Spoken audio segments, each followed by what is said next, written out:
Oh, yeah.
Good evening, everyone.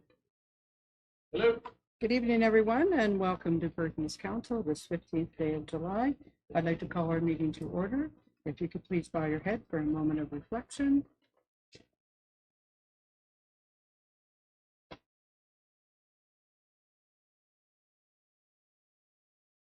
Thank you.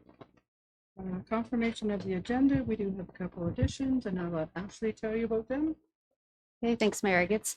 Under item number 6.1.2, we received additional signatures in regards to the traffic on line 67. And there's one additional report in closed session.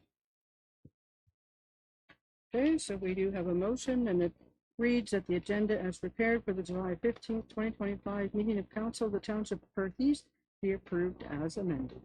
Moved by Jeremy, second by Hugh. All in favor? Carried. If you have pecuniary interest, you can disclose that now or as our meeting goes along. Under consent agenda, we have 21 items. Is there any item anyone would like pulled? They have questions, comments, concerns? Barry? Not necessarily pulled, just a comment. So just curious, we've only got, as far as 5.1.4 from the clerk's department, we've only had one license issued for our backyard chicken pilot program. I think it started in the end of May. So just confirming that there's just been one. Yes, thanks, Councillor Smith. So the licenses came into effect July 1st, and we do only have one that's been fully approved. We do have other applications underway, but they have not been approved yet. Okay, anyone else? If not, then we have a motion that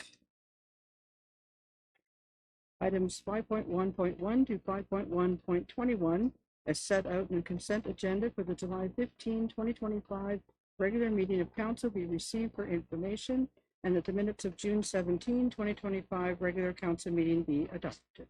Moved by Jerry, second by Amanda. All in favor? Carried. Okay, we do have a couple of presentations tonight. The first one, we have John Nader, our local MP for Perth Wellington, is with us, and he's going to make a presentation of the King Portrait. Good evening, and thank you, Your Worship, members of council. It's a pleasure to join you this evening, and I do know you have a full agenda, so I will make my remarks brief tonight. But I do want to say thank you to each of you for the invitation to join you, and as we present the official portrait of His Majesty King Charles III. One of the things that I like to note when we do this type of presentation is the concept of service.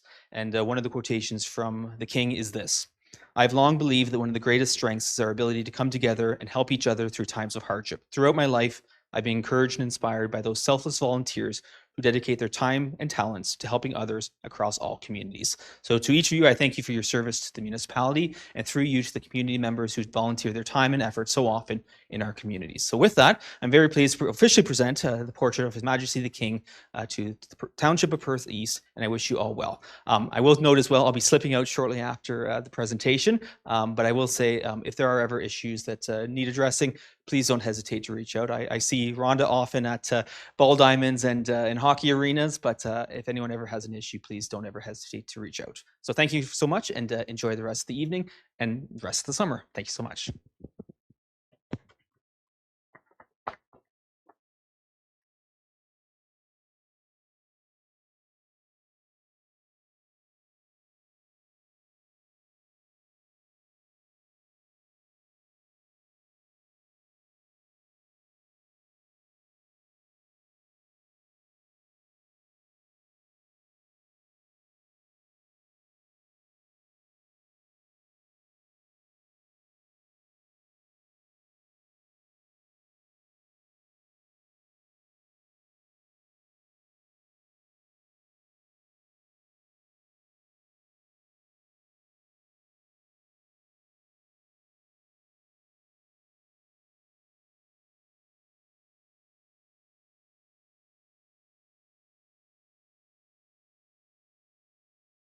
Okay, thanks, John. Our next public presentation, we have Trevor Kipfer regarding traffic on line 67 between Road 131 and 160. Welcome, Trevor.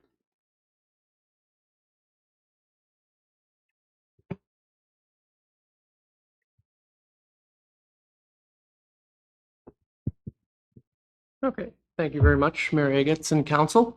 My name is Trevor Kipfer, and tonight I'm here to express the general concern with the current dangerous road conditions on line 67 between Highway 131 heading west to the Perth East Wellesley Boundary Road.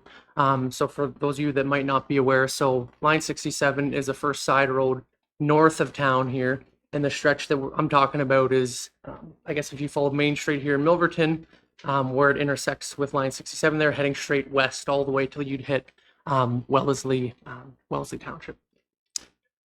We prepared a letter to include in tonight's meeting agenda. Hopefully you all had a chance to take a look at that. I'll be speaking on behalf of the approximately 110 people, comprised mostly of those who live along this stretch of road, who signed this letter in agreement. My mom and my aunt went through the effort of getting the signatures, and I think they got basically every signature on the road, aside from a couple conservative Mennonite families that weren't comfortable signing something like this. So anyway, traffic patterns are changing as more and more people are using this stretch of road, including transport trucks, and they're driving at speeds as if this were a wide county road. In reality, it's a local road with narrow shoulders and steep road embankments and locations. If you were to ask Google Maps today how to get from Milverton to Waterloo, it would only suggest using this stretch of road. And with more and more people moving from Waterloo to Milverton and commuting to work, I think these issues are only going to worsen.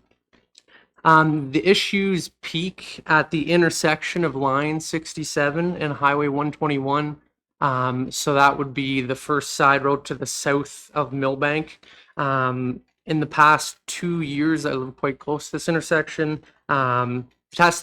Last 2 years alone, I can count at least 6 high-speed collisions, including 2 deaths.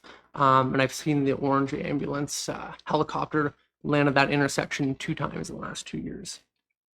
On behalf of everybody who signed and supported this letter, we're just urging the township to consider some measures to try and improve the safety of the road.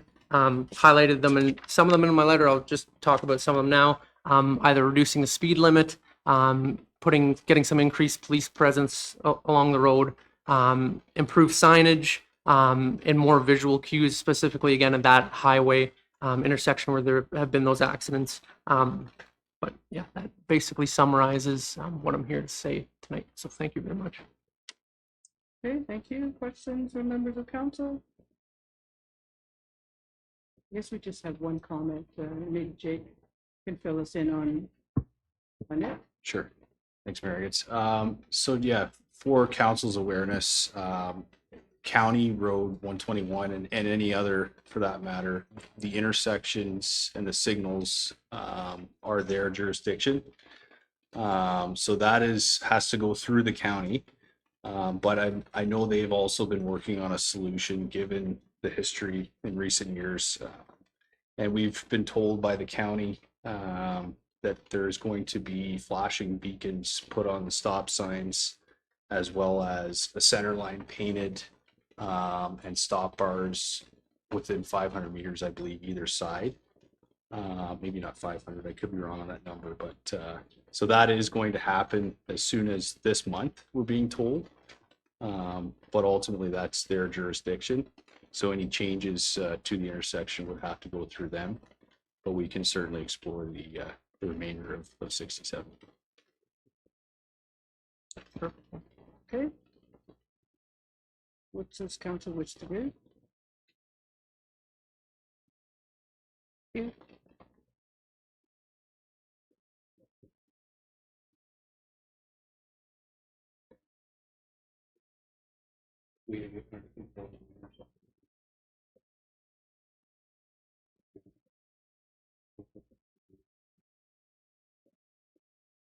Okay, so I have a motion that moves that up pretty good. Council of the Township of Perth East received a delegation presentation from Trevor Kipler regarding traffic on line 67 between Perth Road 131 and Road 116 for information, and that council directs staff to prepare a follow-up report. I'm going to move that. Thank you. Second by Jeremy. Any questions? The general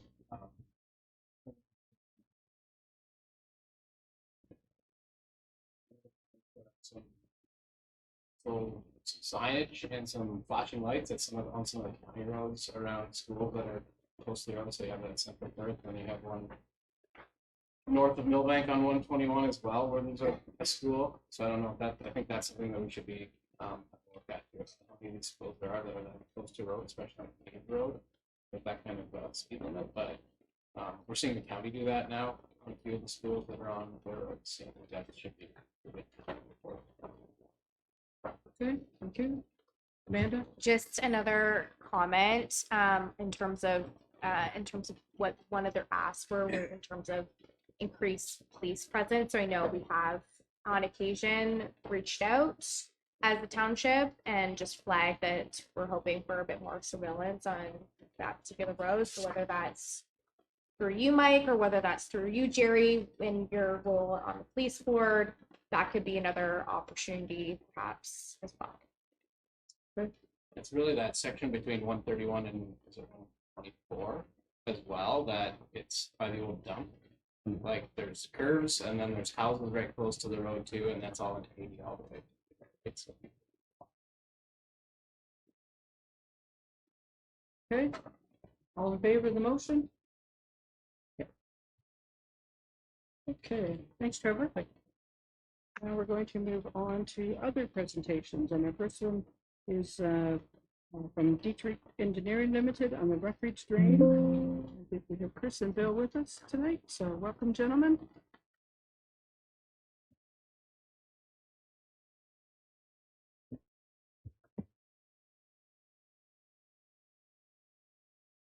Thank you very much, Mayor Eggets and Council.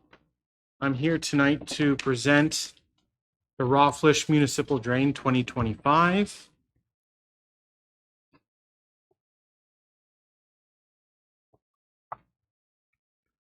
This municipal project was originally requested under Section 78 of the Drainage Act for major improvements to an existing municipal drain. As shown on the TV screens here, that's our plan view. And basically this drain is broken down into 4 separate parts. The first part is the purple line. That's the existing open ditch that we're going to, it represents work performed on the main drain open is what we're calling it. The yellow line represents the main drain enclosure. The green line represents the branch A replacement, and the orange line represents branch B replacement. You'll see there's 2 orange lines there, and I'll get back into that when we get there. Let's see here. Within the main drain open, or the purple section there, it includes a plunge pool riffle structure at the end of a new 900 millimeter HDPE pipe. We have that pipe is a new crossing replacing an existing 1050 millimeter diameter pipe. There's going to be 3 fish pools installed along that, 1 large sediment trap, and the planting of trees on the south side of the drain. We're also going to be installing 4 root wad systems in the base of the East Black Creek drain. And this is all to get compensation for the drain that we're enclosing. We've estimated the construction costs of this work to be $27,650. Moving on, we're getting into the yellow section of drain, which is that actual enclosure of the existing ditch. It consists of 780 meters of 600 millimeter diameter or 825 millimeter diameter concrete pipe. The installation of 2 concrete catch basins and 1 concrete junction box. We also include bringing in approximately 2,100 cubic meters of fill to enclose the ditch, and has an estimated construction cost of $217,900. Moving on to the green line there, branch A. Let me go back here. It's the replacement of an existing drain that was put in the 1950s. And it consists of a road crossing under line 34 or Highway 8. And under that is a 500 millimeter outside diameter steel casing. And then there's 233 meters of 300 millimeter diameter to 450 millimeter diameter concrete and HDPE pipes. The installation of 3 concrete catch basins and 1 concrete junction box and we have an estimated construction cost of that drain at $69,900. Branch B replaces an existing branch B, and it consists of 303 meters of 400 millimeter diameter concrete pipe, and 11 meters of 200 millimeter diameter HDPE pipe going over to the road ditch. In addition, we have an offset catch basin, and a second basin will be installed on the property lines between 24 and 25 in Ellis Ward. This has been, or has an estimated construction cost of $35,900. The second line, branch B2, this drain is incorporated along with branch B as they serve the same watershed. And this drain was installed privately by the landowner about 4 years ago. So we have he wanted that to be incorporated as well. So that both basically this brings the entire construction of this drain construction cost to $351,350, and the total project cost to $635,800. And at this time, I would be happy to answer any questions. Okay, thanks, Chris. Any questions of the report? You? This first came to council on April of 27th, 23. This is 25. That's like 2.5 years. So how come it's taken 2.5 years? And when you think this is going to be completed? Well, after this meeting, we're going to hopefully tender, obviously after the court of revisions complete. But we've been dealing with DFO back and forth since the beginning. And it's just recently, we've dealt with probably 5-6 different individuals at DFO, and they just keep leaving, having terrible notes, that type of thing. So we finally have somebody there now that we can deal with, that has approved everything that we've given to them. So we've sent even a $10,000 letter of credit out to Winnipeg, just as a kind of a place mark that we do it correctly of everything that we promised to do. Okay, so it was actually DFO was the one that's has held it up all these years. Okay. Yes. Nope, that's fine. It's just, I was just interested. It seemed to take a long Oh, time I for know. it to come. So, and I did notice it in some of the things that you talked to DFO, and it was like about a year later before Right. there was another meeting or something like that. So just wanted to clarify that. No, Thank you. no problem. Okay, any other questions?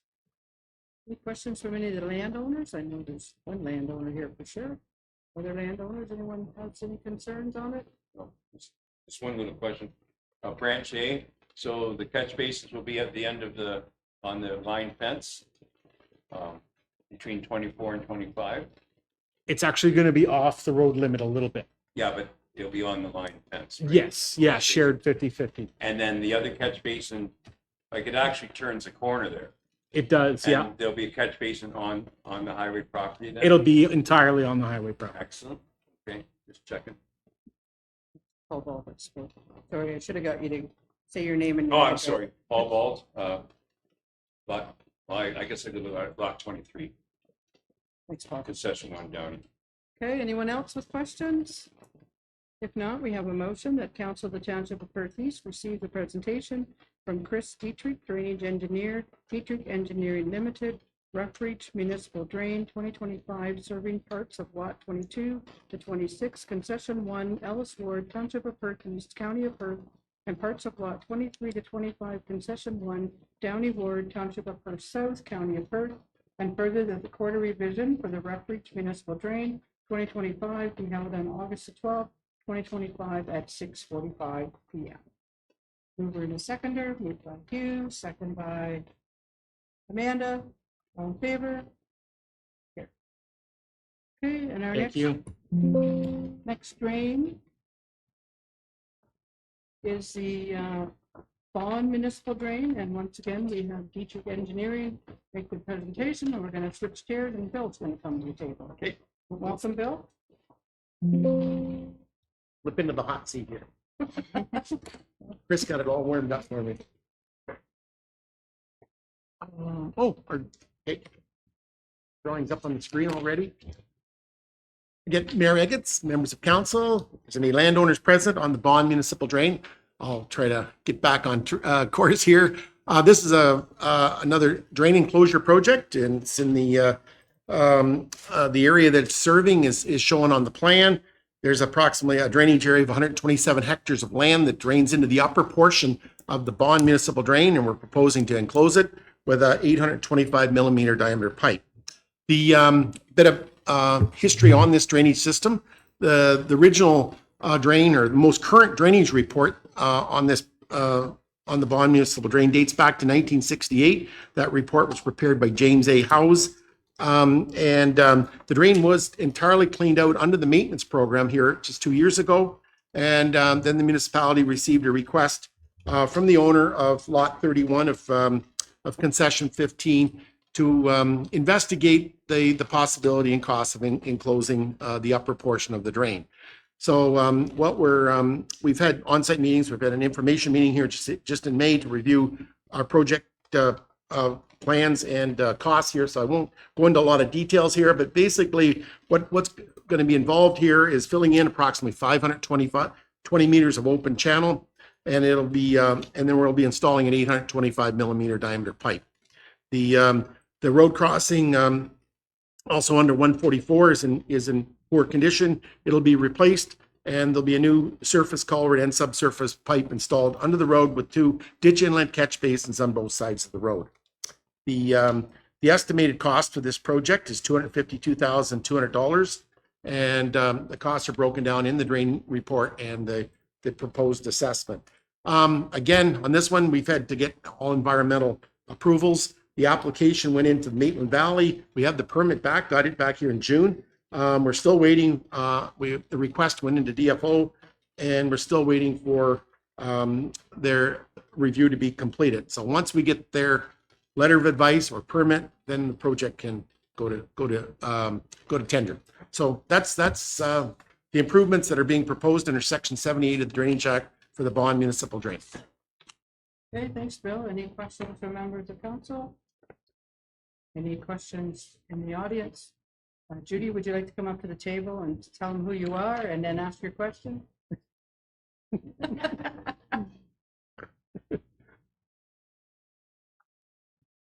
I'm Judy Paxton, and I am owner of Ashley Farms Limited. What does DFO stand for? That's my question.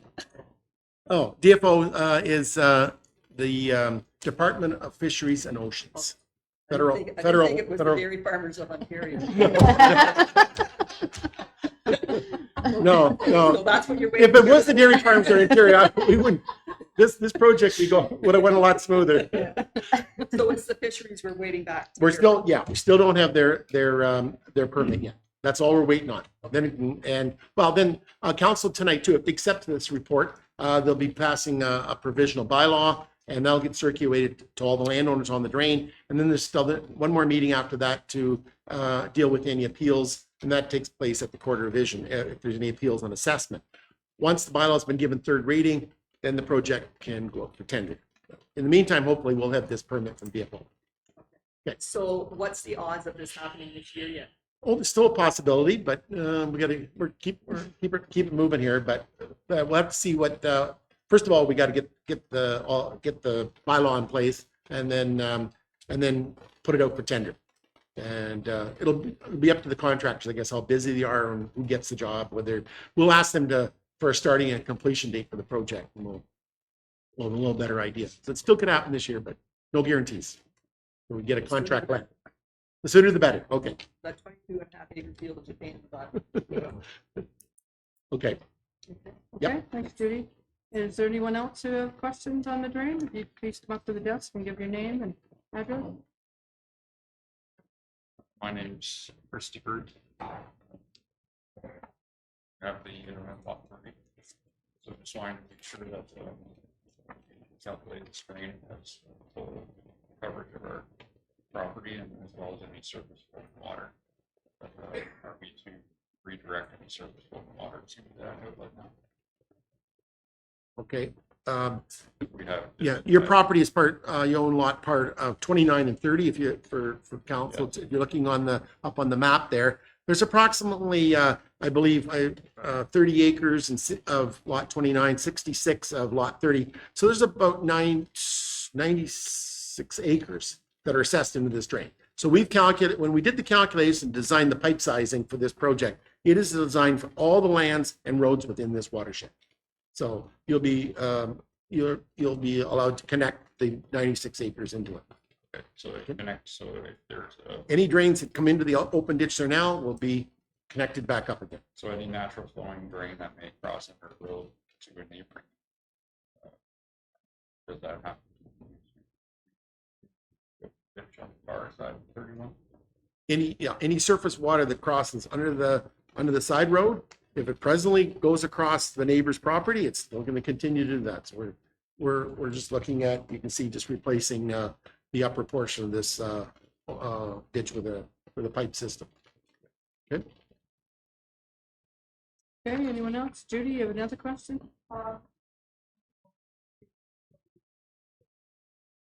When Chris filed, front.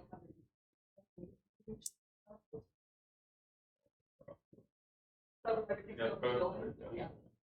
And Wayne has talked to the engineer, the project engineer. Yes. Well, we're the drain, we provide the drainage engineering work for the township, but we're not the roads. If it's something to do with the roads, then you have to go over with Jake. But anyway, I don't know if it's a road issue or a drainage issue, but Well, it's not a difficult solution, but with connecting into that drain, it should have been bigger so that it can accommodate all our water that comes from 29 and 30. 14. And whoever Wayne had talked to said that yes, that will happen. That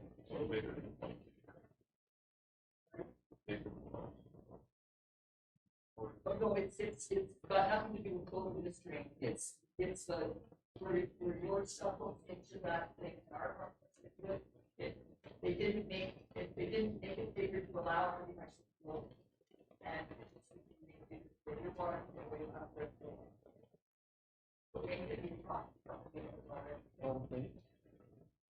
so this is another. Yeah. Okay, well. But I don't know if it's land within this watershed, then I guess it's something we can talk about. But if it's land outside this watershed basin that you're concerned about, then that's another drainage issue you'll have to solve. Okay. Well, anything with the drains now into the top end of this ditch is going to get connected back up to this new system. We've designed it to handle it. So, yeah, we designed this for 2-inch drainage coefficient, so which is pretty high standard. Which is a removal of 2 inches of rainfall in a 24-hour period.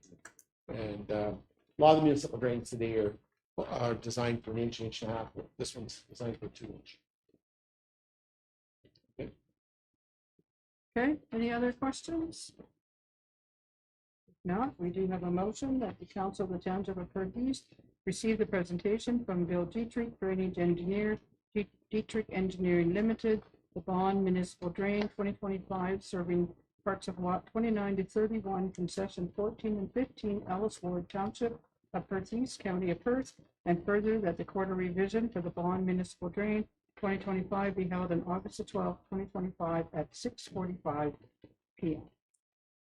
Moved by Amanda, second by Hugh. All in favor? Here. Thanks, Bill. Very good. Thanks. Welcome. Okay. Now we're going to move on to our next report and presentation, and we have Mr. Paul Seebach with us from Seebach and Company Chartered Professional Accountants. Welcome to Perth East, and the floor is yours. Well, thank you very much. Good evening. Our report kind of includes the full financial statements, which is required by the public sector accounting standards. It doesn't have as much detail. And then we provide an additional 2-page report that just has more years and more information. The financial statements, when I talk about them, the only consolidation is they include your library board. Every year, I kind of try to explain that the audited financial statements are prepared different than how your budget is prepared. Your budget is more on a cash basis, where our financial statements were required to set assets up and depreciate them. So I'll try to explain that difference as we go on. As far as our audit process, we were here the first week of October, and we were here the final audit was the second week of March. And after completing our audit, we are issuing a clean, unqualified auditor's report stating, in our opinion, the financial statements present fairly the financial position of the municipality as of December 31st, 2024. We're also pleased to state that during the audit, we didn't come across any unusual transactions or significant matters that I would bring to your attention. And in the audit, there's no outstanding issues. We read on the policies, etc. And as usual, we received complete cooperation from Paul in the finance department, and we bother the other departments too, recreation, roads, etc. Try to annoy everybody equally. But everyone, anything we ask for is always provided. As far as the highlights of the year, the statement shows surplus of 1.4 million. Last year was 4.2. I'll try to explain why that's lower. As I said, the biggest difference is in your budget, you capitalize assets or you expense them and we capitalize them. And reserve transfers you show as income and expenses, and we don't show that. We show them in our statements, but they're more of a divvying up the surplus at the end of the year. So the biggest difference this year between the 4.2 surplus last year and this year is the difference between capital and depreciation this year is 1.4, where last year it was over 2 million. So that's, you shouldn't be alarmed that your income is lower. It's just the when you look at your cash surplus, which Paul has calculated as 522,000, that's kind of the number that you look at towards how your budget was. In 2024, you spent 4.5 million on capital. You budgeted 10.5 million. Of that 4.5, 1.7 roads, 500,000 vehicles, 60,000 fire stations, 1.7 water sewer, 375 recreation. You probably know the projects that weren't done were water projects, and you can tell a lot were in work in process. In the year 2025 budget, all those projects were carried forward. One thing that matters about that is because you didn't do all your projects, your reserves are higher this year than you had projected, because if you'd done those projects, you would have pulled that money out of your reserves. You didn't do them, so there's still any reserves for 2025. Speaking of the reserves, they increased 1.2 million to 20.3 million. You had budgeted a reserve balance of 15 million, but as I said, you didn't do all the capital. And your debt, your municipality has very little debt. You have one loan. It went down from 421,000 to 358,000. So it decreased 62,000 just normal payments. As far as our report to council, the first page is basically your balance sheet, shows your assets and liabilities as of December 31st, 2024. You'll notice your bank is higher. Part of that is your receivables are lower. Your general bank account in the year 2.9 million. You have short-term GICs, high interest savings accounts 4.4 million. Development charges bank account 1.9 million. Tax receivable are a little higher. You might like them to be lower, but they're 665,000 are current, so it's not like you've got 2-3-year-old taxes receivables. You have $11.3 million of investments. They're GICs with CIBC, Wood Gundy, National Bank, very secure. Long-term receivables, those are tile drain loans that are recoverable from farmers. You borrowed the money too, but then you borrow that money from the province, so it also shows up in municipal debt. Inventory and prepaid is a little higher. Your gravel and salt inventories were high. So $24.2 million of current assets, very close to last year. Things you owed, payables, deferred revenue, 4 million. A lot of that's unspent gas tax. Municipal debt, we talked about the 360,000 plus what you owe the province for tile drain loans. So you have current liabilities, 6.3 million.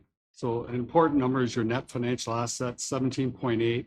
It's up 33,000. So during the year, you were able to do all your capital and maintain that.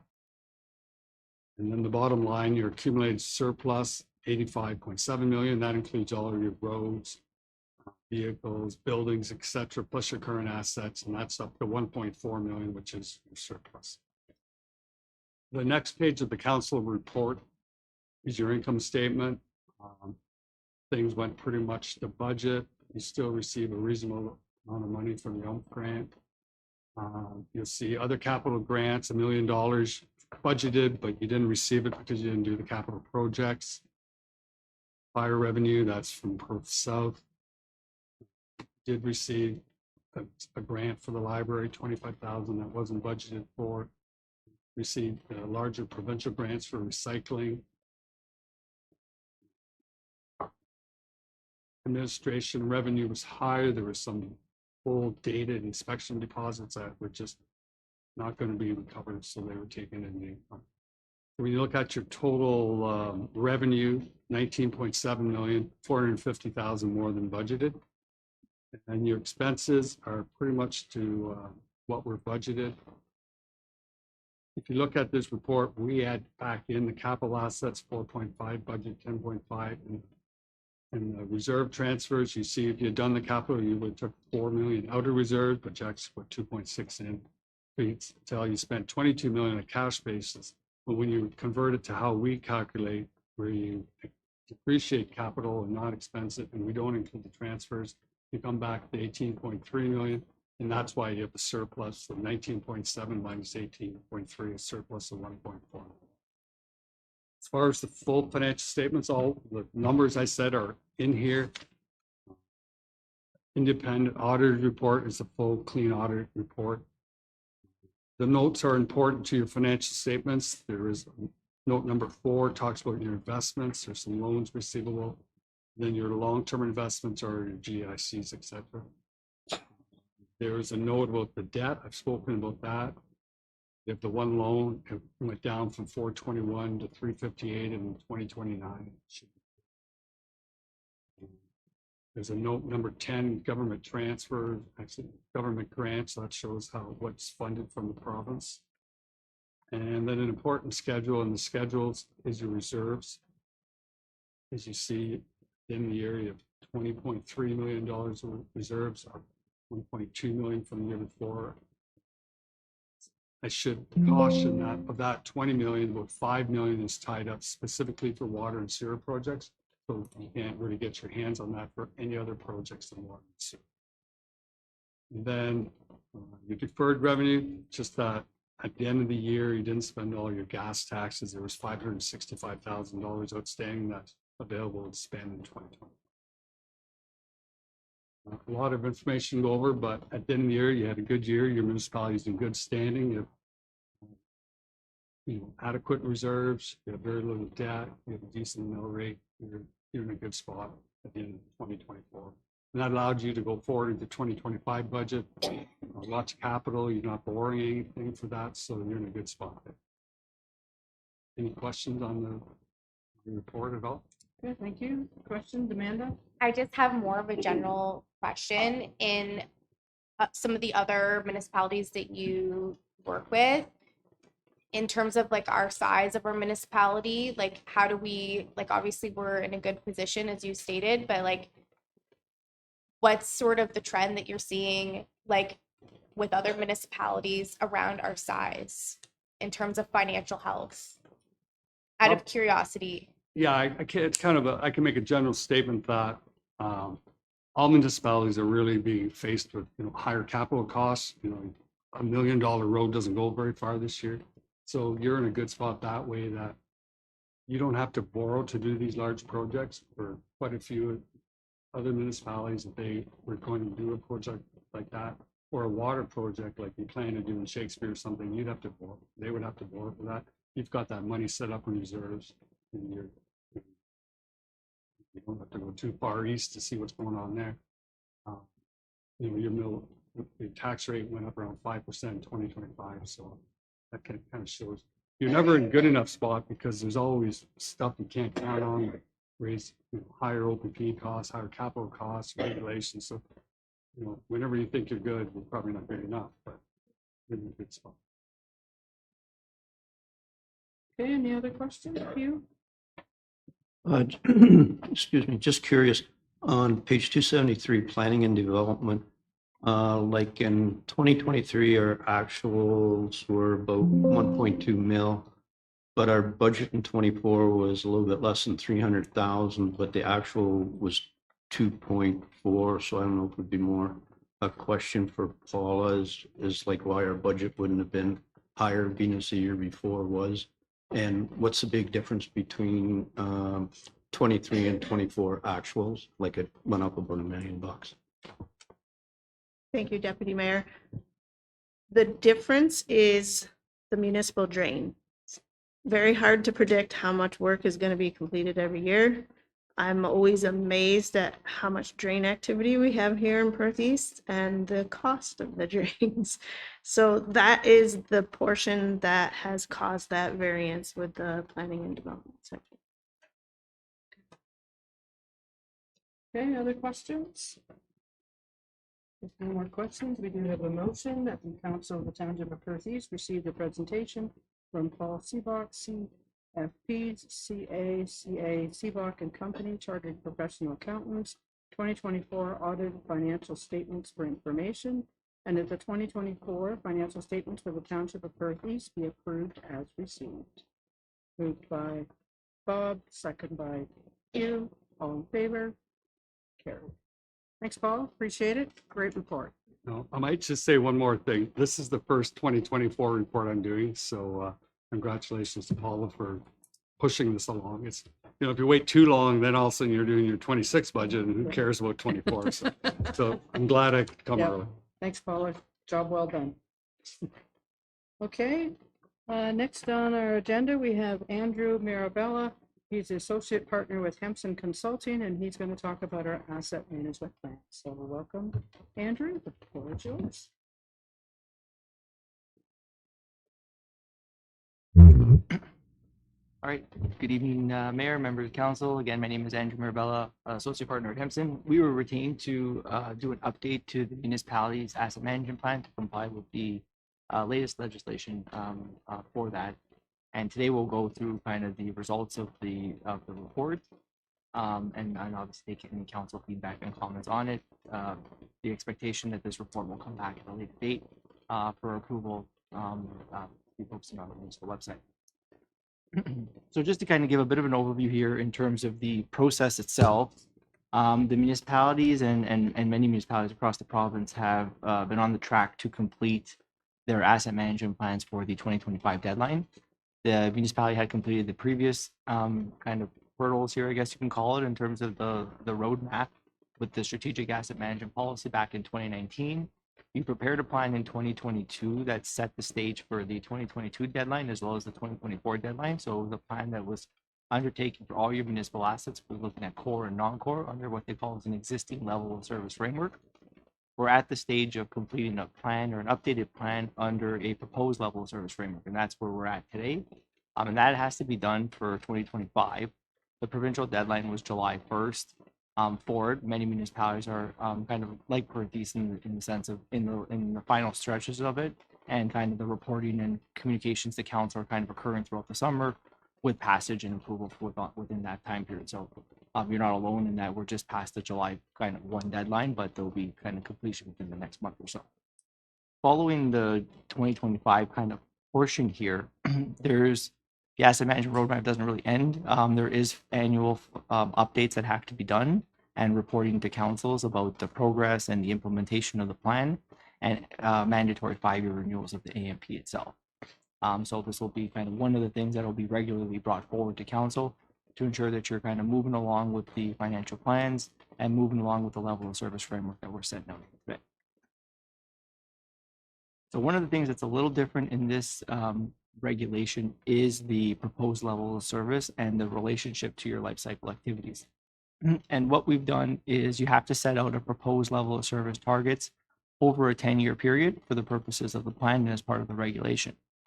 This is Perth East's first time looking at proposed levels of service in the context of an asset management plan. And this is the first time all pretty much Ontario municipalities are looking at levels of service in the context of an asset management plan. So it's really important, we're stressing that municipalities look at kind of planting their feet in what the level of service we think they're going to be. But it's about monitoring that and trying to move towards those targets and see how your financial strategy is aligning with those levels of services over the coming years. So it's really going to continue to be a work in progress. You've done a really good job about your asset management planning thus far and kind of keeping that momentum going in this next stage. With the levels of service, there's the targets, and then we're trying to establish the cost analysis in order to get there, recognizing that anytime we set targets or and they will trigger different life cycle activities from an asset management perspective, they might have different costs. And that's really what this is going to be about. So just to kind of go over some of the outputs of the plan, the municipality is responsible for about $316 million worth of municipal infrastructure. Your roads, bridges and culverts, your buildings, those are going to be the lion's share of your municipal infrastructure itself. Your roads and your bridges and culverts represent over 50%. So it's not surprising to see that your core infrastructure, your engineered assets represent the lion's share of what you're responsible for. And that's really what, where the tax dollars and where your funding is going in order to manage those municipal infrastructure assets. I put a note there in terms of what your 2020 AMP valuation was. It was about $144 million. So you see that number has grown quite a bit since the last plan that we did. Part of that difference is driving a couple of different factors there. One, we've all seen capital inflation kind of go, lack of a better word, through the roof over the last several years, in which we've seen really high inflation to it. Part of it's also just improvement in your data, better asset management documentation. So overall better reporting of it. And that's what we're seeing in not just Perth East, but in many municipalities where we've seen that value go out quite a bit up. And there's, again, part of those inputs to that is better data, as well as better costing drivers to it that are related to that valuation. So you're managing that $316 million, which obviously will influence the way you have to spend your money and the revenues that you can need to collect in order to manage that over the long term. So we think about that $360 million, then we look at it from a condition framework itself. Overall, the assets are in fair condition. About 50% are in that good to very good category. About 21% is in fair category, and then there's still about 30% overall between very poor and poor. From an asset management perspective and municipal finance, then obviously there's an importance on the very poor and poor, but there's also a big importance on that fair category, because if we don't do proper maintenance and capital repair and replacement on those fair category assets, we could see those start to deteriorate into that poor category. But with proper maintenance and asset management activities, we could see that maintain in there or kind of increase to the good condition. So continued emphasis on that share of assets, that $66 million in that fair category. When we look at the next slide, kind of distributes that condition framework by asset grouping and asset category. And we see that the top percentages on the top on top of each of the bars represents the replacement value share of those municipal infrastructure relative to the total. Our bridges and culverts, buildings, and a significant portion of our roadways all have those shares that are pretty high and good to very good. You do see that some of the gravel roads or some of the other assets, and particularly on your linear infrastructure, your motor vehicles, there's always the shares that are going to be in very poor. Some of that is just related to the timing of when those assets are actually assessed, particularly with the gravel roads, and then some of the non-core assets of your linear infrastructure, the land improvements. Some of that's just effectively a data-driven analysis where you look at the age of the asset relative to its useful life, and it kind of outputs a condition framework for it. We've done some work here to rely on engineering reports and staff expert opinions on a lot of the bigger ticket assets. But some of the smaller ones, that information is not available, so you rely on more desktop approach to determine it based on the age of the asset and the condition in service data. So that kind of relates to some of those assets that are related in that very poor condition, that poor condition category. But overall, this kind of provides that breakdown. on the service area basis of where your conditions sit. So one of the key objectives here is to look at the proposed levels of service, and we're at the point of we refresh what the current levels of services are, and we worked with staff and talked with everybody about what the target or proposed level of services are going to look like. And it was again departmental with each of the service areas about kind of where that directionality is going to go. And in order to meet the proposed levels of service, there's a couple of things that we have to consider. One, there's life cycle activities, meaning that anytime we look at our levels of service, it might mean we need to change the way we're thinking about our assets. So if we want to increase our replacement frequency of our vehicles or change the frequency of our repair of our roadways, that's what we call as life cycle activity. And those life cycle activities typically would trigger a cost that we'd have to look at in terms of our financial analysis. From a regulation perspective, you always want to consider if there's a risk associated with not meeting the levels of service. And if there's any risks associated with it, we would have to take that into consideration in the reporting side of the asset management plan.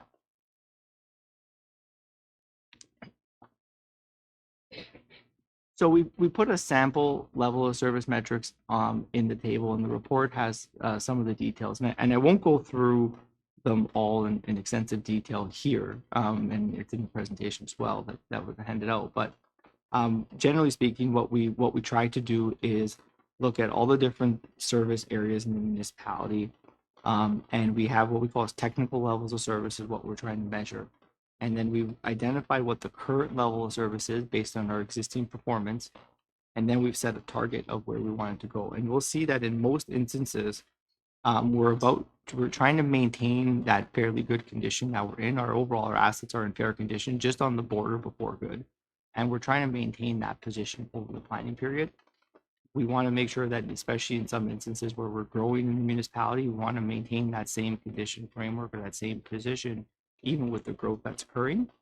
The one instance in which we see an improvement is just to kind of put it out here, is the unpaved roads, where currently it's in very poor condition. We're trying to move that scale up a little bit to fair to good condition over the longer term.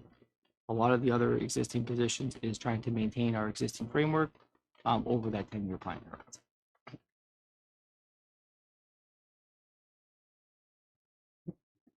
So just in terms of the process that we had, and again, kind of qualitatively went through it, we worked with staff to identify the different service areas that we're going to be looking at the level of services for. We identified a series of appropriate measures, and some of the measures that we have to look at are identified by the province. So they've given us, as part of the OREG 58817, for your core infrastructure assets of roads, bridges, culverts, water, sewer, and stormwater infrastructure, they've given us a set of measures that you should be tracking.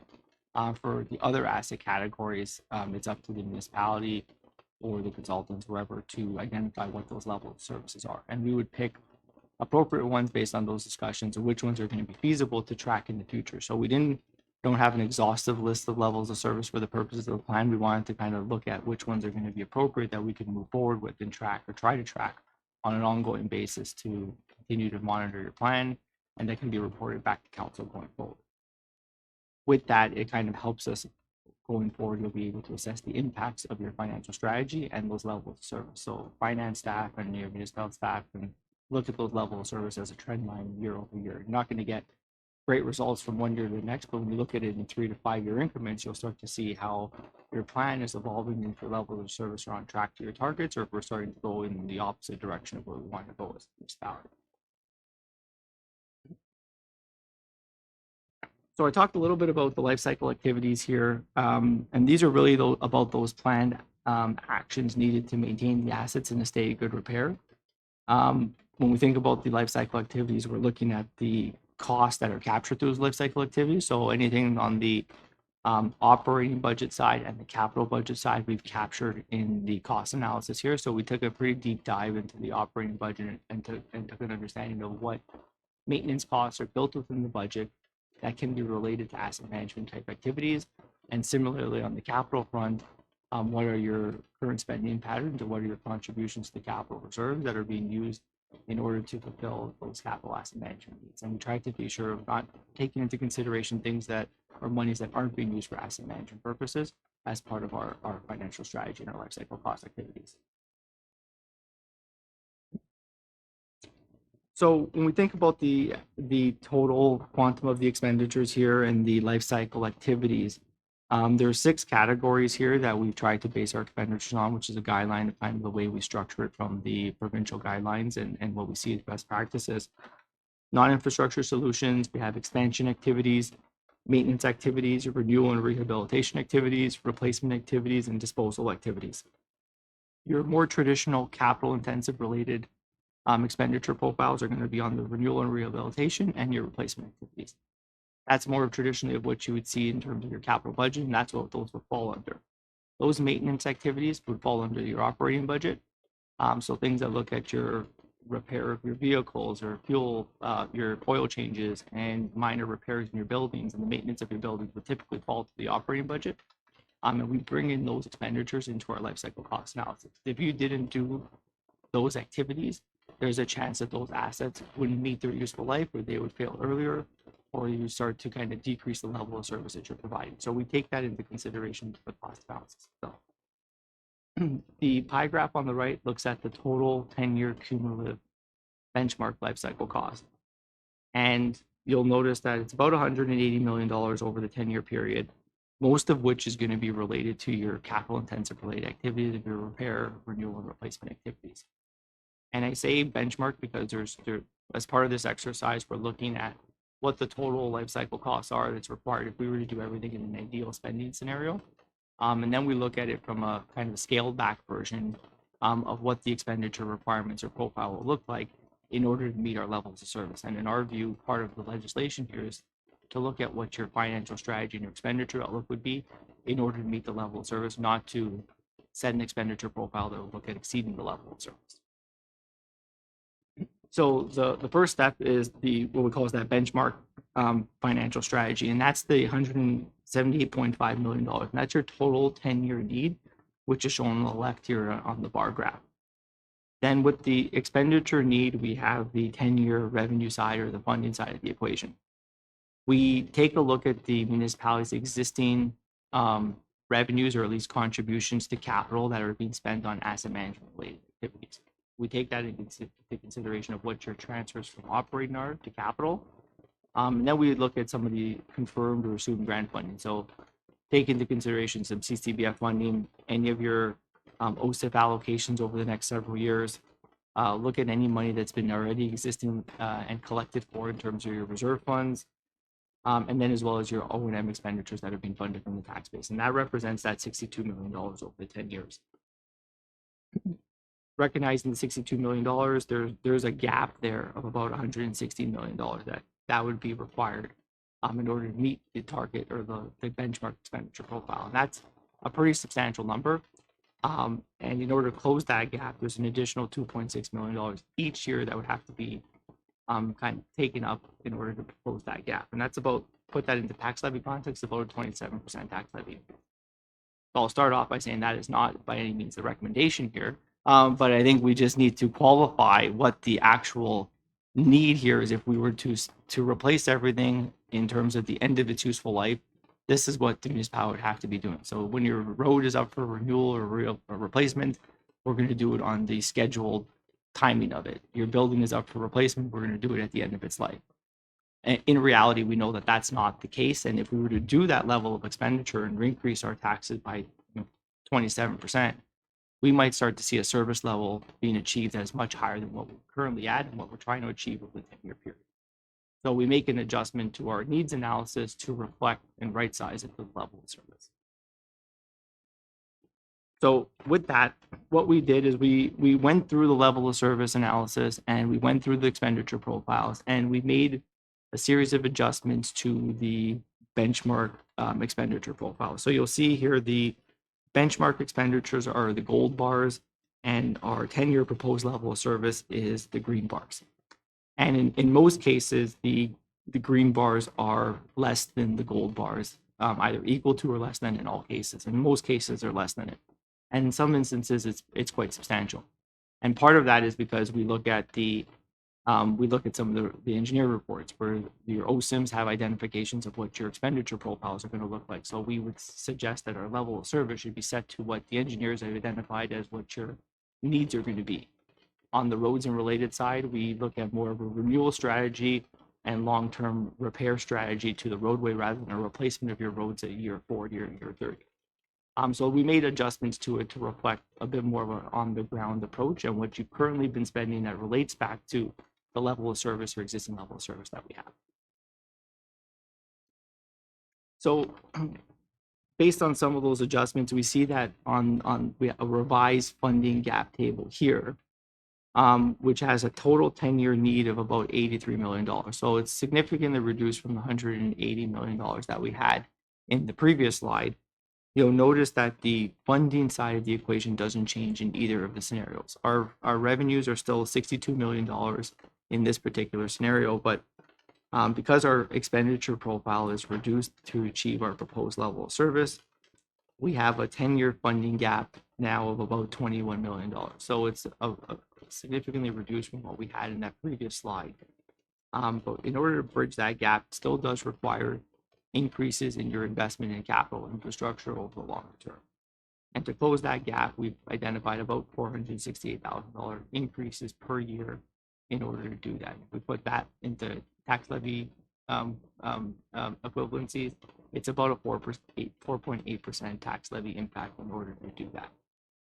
And those are going to be the decisions that municipal council will have to make through budget deliberations about how you want to increase your investments in capital infrastructure, and if we want to use this plan in order to manage that or bridge that gap over the longer term. But that is an important element here that the infrastructure gap is identified. Certainly, it's scaled back from what we had, but recognizing still 4.8% of the tax levy impact, and that would be almost a reoccurring increase year over year in terms of your $480,000 per year.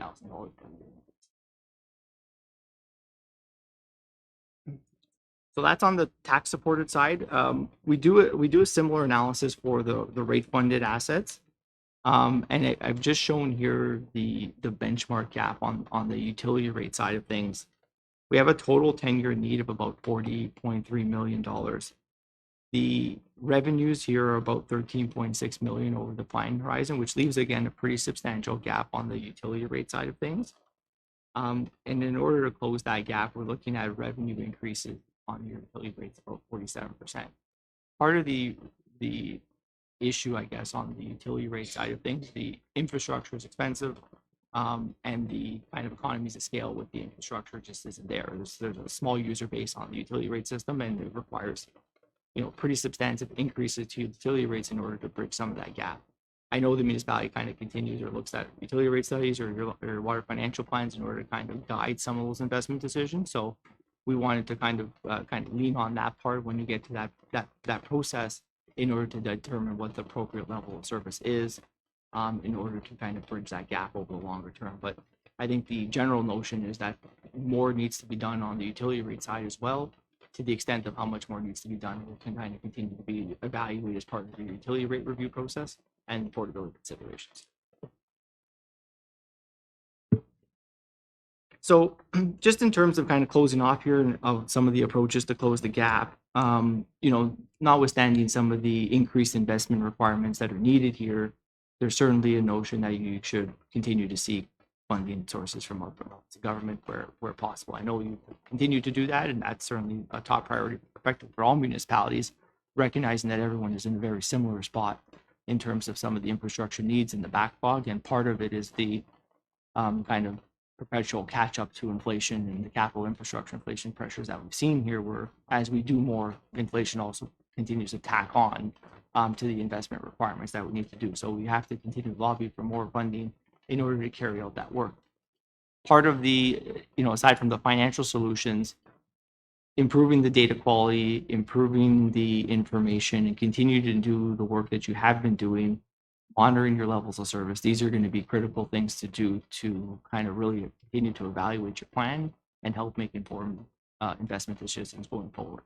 I mean, really tracking the levels of service and tracking the outputs here each year, hopefully will start to kind of bridge the understanding of how our dollars are working and how they're relating to the level of services that we want to provide.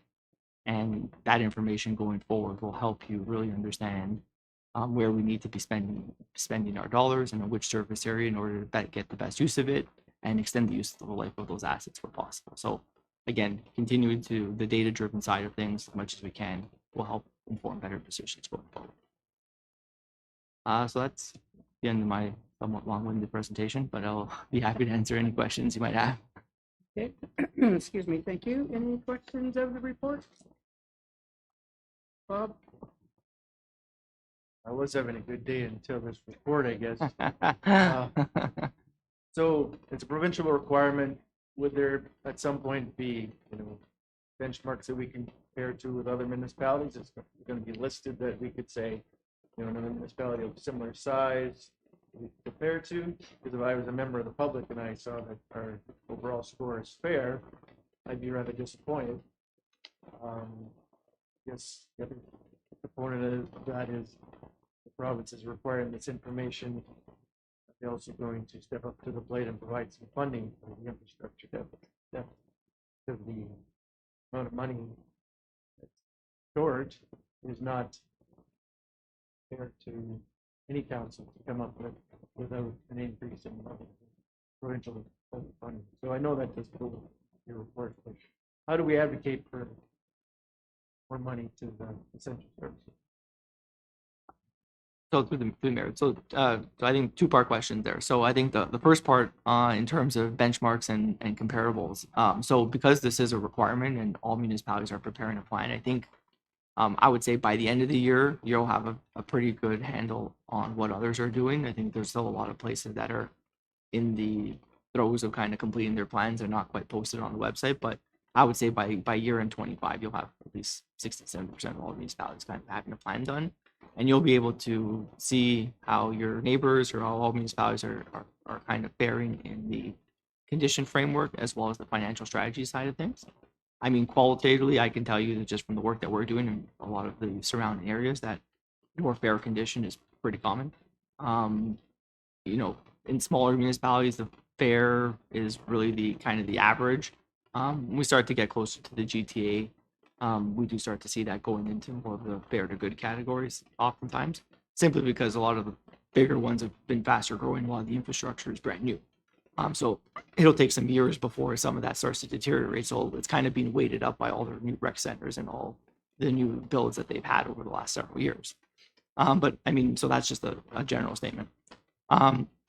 In the second part of your question, I think the intention here of the province is to really get municipalities to think about the level of service, what they truly need, and try to fund their assets in that way. And that's part of the reason why I think the proposed level of service is put forward. And if a municipality is trying to put a plan forward that at least tries to address that, I think that does show good faith, and that would help lobby to the province about that we need some top-ups to what our existing strategy is in order to meet the level of service. And if the level of service isn't by any means a stretch to we want to have everything perfect, which isn't the case here, I think there's a case to say that we're trying to put our plan forward, and we do need some support even to bridge that gap of what we currently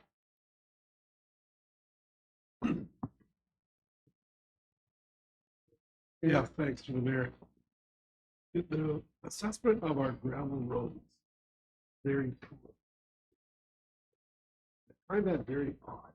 You have an old gravel pit, apply gravel, calcium, reclaim our gravel, and drive the gravel roads quite a bit. And I think, well, they are for sure. I think they're in good condition. Just curious about what the bottom line is, why that came to be fair.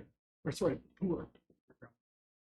Yeah, and through the mayor, I think part of that is part of the initial comment I made is just the timing of perhaps when it was done. If some of the assessments were done earlier in the year, it just might be labeled that way. But as you do your work kind of through the spring and the summer, the conditions improve on it, right? And so it's just a bit of a timing element. So that's why it's part of the levels of service and the target is to bring it up to fair and good, because I think generally that could be done just with proper timing of when the assessments get done. Yeah. Okay, other questions? Jake? And through the mayor, I just want to add a comment to that. I believe our gravel road inventory is purely age based, and that would have went on and hasn't since been updated and isn't continually updated. So, being it was put into the inventory at a certain time, nothing's changed since then. So I think that's what you're seeing there with the poor condition. Okay, Jeremy?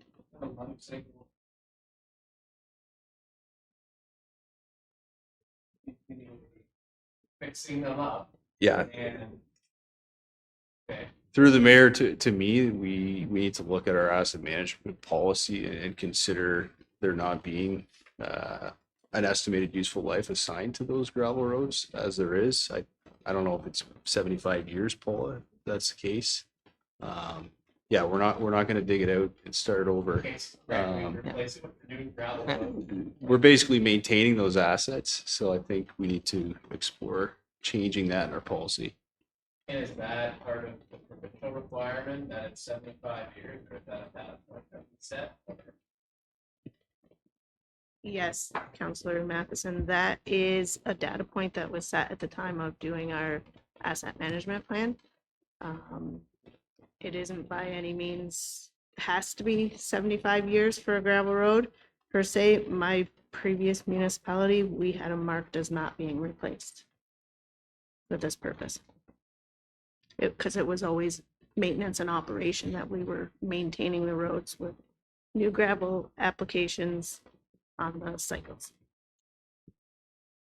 I think Mike would like to comment. Yeah, I just want to go back to Councilor McMillan's initial question, and not to contradict Andrew at all, but I think what's come out of this, and it's something that municipalities have complained about since the beginning of asset management coming from the provinces, there were no guidelines given to municipalities around what's the useful life of a gravel road, what's the useful life of an arena. It was all, you guys figured out, you're asked to make those determinations. So it makes it really hard to actually do comparisons, because I would suggest that some municipalities look for ways to show a broader gap so that when they are applying for funding, that gap exists and it's shown. We do not operate that way in Perth East. We should, in that our level of service and our replacement values are trying to be, I would say, realistic, even optimistic. But other municipalities, I can tell you, take a different approach because they want that gap to be significant, because part of what we're required to provide every time we're applying for funding is a copy of our asset management plan.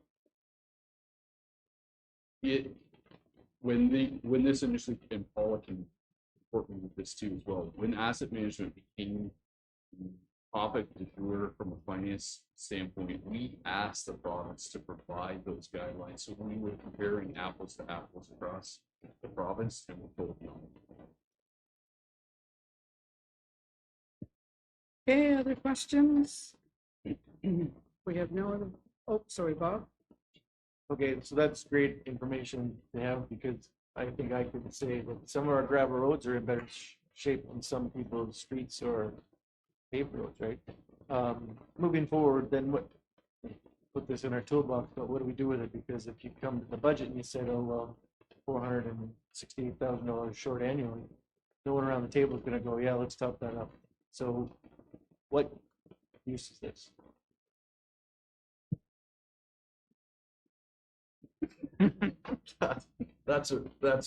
It's a fair question, and I absolutely do not want to discredit. There is value in us understanding our asset.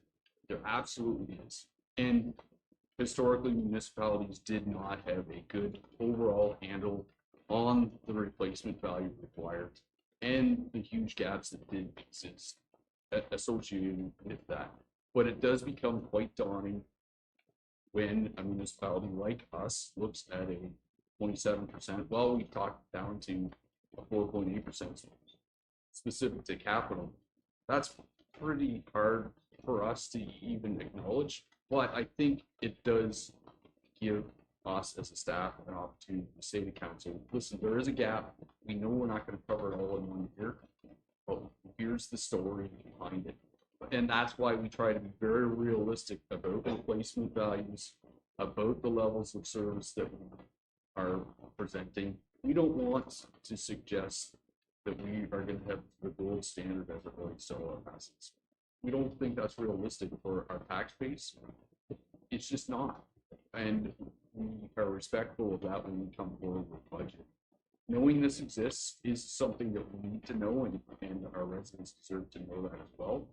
But being called fair to me is good. That's my personal.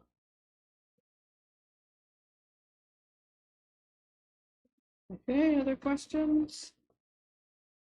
No? Okay, we have a motion that Council of the Township of Perth East received a presentation from Andrew Mirabella, Associate Partner with Hempson Consulting regarding the Perth East Asset Management Plan for information. Moved by Jerry, second by Amanda. All in favor? Yeah. Thanks, Andrew. Very informative report.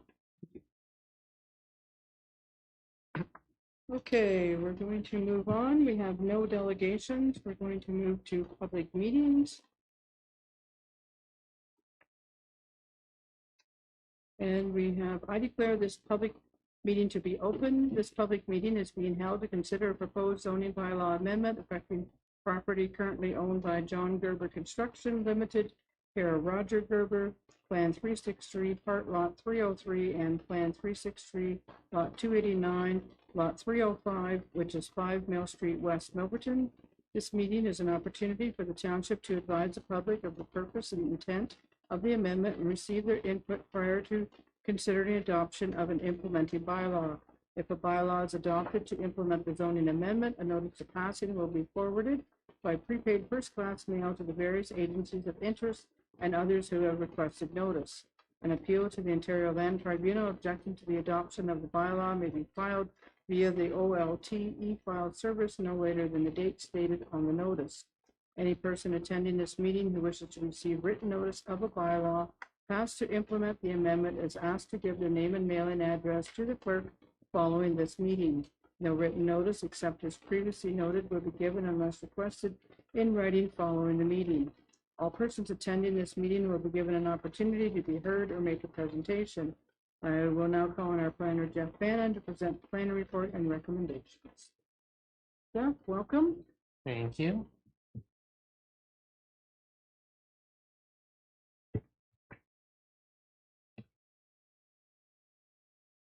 So this property is located on the north side of West Street between Glen Street and Main Street, and it's municipally known as 5 Mill Street West. Proposed amendment to the bylaw is to rezone the lands from a medium density R2 zone, an industrial M1 zone, to a special commercial zone C1-11. The proposal is intended to assist with the alignment of the property with the official plan designation as central commercial. And the site-specific zoning will allow the existing contractor's yard to continue operating. Zoning application has been submitted to fulfill conditions of a provisional consent approval, which was B09-25, which was completed on June 10th of this year. Property, as mentioned, is designated as central commercial in the Milverton official plan. And the designation includes objectives to encourage a well-defined and compact commercial core, avoid scattered development, and support the continued elevation of the downtown area for business and local activity. The rezoning of the lands to a commercial zone C1-11 aligns with the zoning with the existing official plan designation and would permit the continued use of the property as a contractor's yard, which is an established use that contributes to the local area. Planning staff have no concerns with the revised zone change amendment.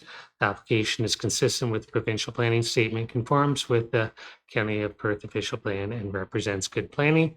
And I'm available to answer any questions that you may have. Okay, thanks, Jeff.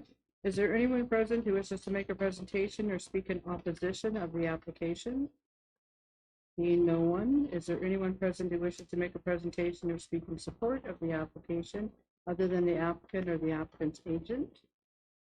Seeing no one, does the applicant or the applicant's agent wish to make a presentation or speak with respect to the application? And we have agent on the screen. I'm losing my thought, sorry. On the screen, we have Paul with us. Good evening, Paul. Good evening. Thank you, Mayor. I don't have anything else to add to Jeff's presentation, but I'm available for questions if anyone has any. Okay, thank you. Are there any questions from members of council? You? This is going out Mill Street West, right out here, like the street. And it's on the north side of the street. Like by the map, it looks like on the south side of the street. Through the mayor, it is to the south side of Mill Street. Oh, okay. Yeah. Oh, just want to make sure I don't have to mention. Thank you. Okay, any other questions? If not, council will consider a resolution regarding the plan and report recommendation following the conclusion of the public meeting. Bylaw 203-2025 to implement the approval of the zoning application will be considered later within the council agenda. Okay, now we'll move to our second public meeting. This public meeting is being held to consider a proposed zoning bylaw amendment affecting property currently owned by the trustees of Zion United Church of the United Church of Canada, Jesse Votary, Concession 10, Part Lot 21, 4994, Perth Road 135. The preamble is all the same, so we're just going to jump right down to Jeff. So Jeff, the floor is yours. Thank you. So the property is located on the west side of Perth Road 135 between line 46 and Perth line 44. It's municipally known as 4994 Perth Road 135, and it's located in Rostock. The application is to rezone the subject lands from an institutional zone IN to a Hamlet Village Residential Zone, HVR. The Hamlet Village Residential Zone would permit the conversion of the institutional use to a single detached dwelling. Planning staff are also recommending that the zoning bylaw amendment include a reduction in the minimum lot area for a single detached dwelling from 20 to 50 square meters to 2,045 square meters to allow for the residential use on the subject lands. Lands were previously occupied by a religious institution in the existing building. Property is serviced by a private septic system and a private well. Applicant is intending to convert the religious institution into a single detached dwelling. And as mentioned, we are suggesting that there's an inclusion in the reduction of the minimum lot size of the single detached dwelling to 2,045 square meters to allow for the use. Public notice for the amendment was provided to neighboring property owners on June 24th. No comments or concerns have been received from the public or from agencies. The existing building has most recently been used as a religious institution. Proposed single detached dwelling residential use is compatible with the settlement area. The existing lot has frontage on a public street, and the dwelling would utilize private sewage and water supply on a lot that is of sufficient size to support that residential use. The subject land is no longer being used for the church, and the development allows for the conversion of an underutilized building within the settlement area. Planning staff had no concerns with the revised zone change amendment, and the amendment will allow for the conversion of that existing building to a single detached dwelling in the settlement area. The application is consistent with the provincial planning statement, conforms with the official plan, and in our opinion, represents good planning, and I'm available to answer questions. Okay, thanks, Jeff. Is there anyone present who wishes to make a presentation or speak in opposition of the application? Seeing no one, is there anyone present who wishes to make a presentation or speak in support of the application other than the applicant or the applicant's agent? Seeing no one, does the applicant or the applicant's agent wish to make a presentation or speak with respect to the application? Sure. So I was sure if you said that you're seeing the lot, part of the lot size, is that equal on all sides? Is there a particular portion of the lot that would be the biggest? Through the mayor, so the suggestion is to recognize the existing lot area, not the boundaries of the lot. So it's the lot area. It doesn't meet the zoning bylaw requirement in that HVR zone.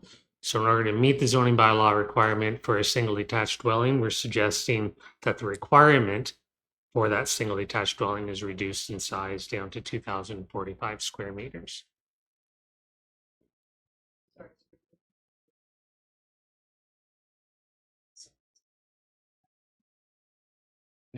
That makes sense. Thank you. Sorry. about that. Okay, no, that's fine. Are there any questions from members of council? Council will, oh, sorry, Amanda? Sorry, I just have a question. There's no parking lot. So will parking just be on the road? Through the mayor, the applicant will be required to provide parking for the single attached dwelling on the property. So they'll need to get permits to install a driveway and place parking on the lands. So will it be parking on the side closest to the shop?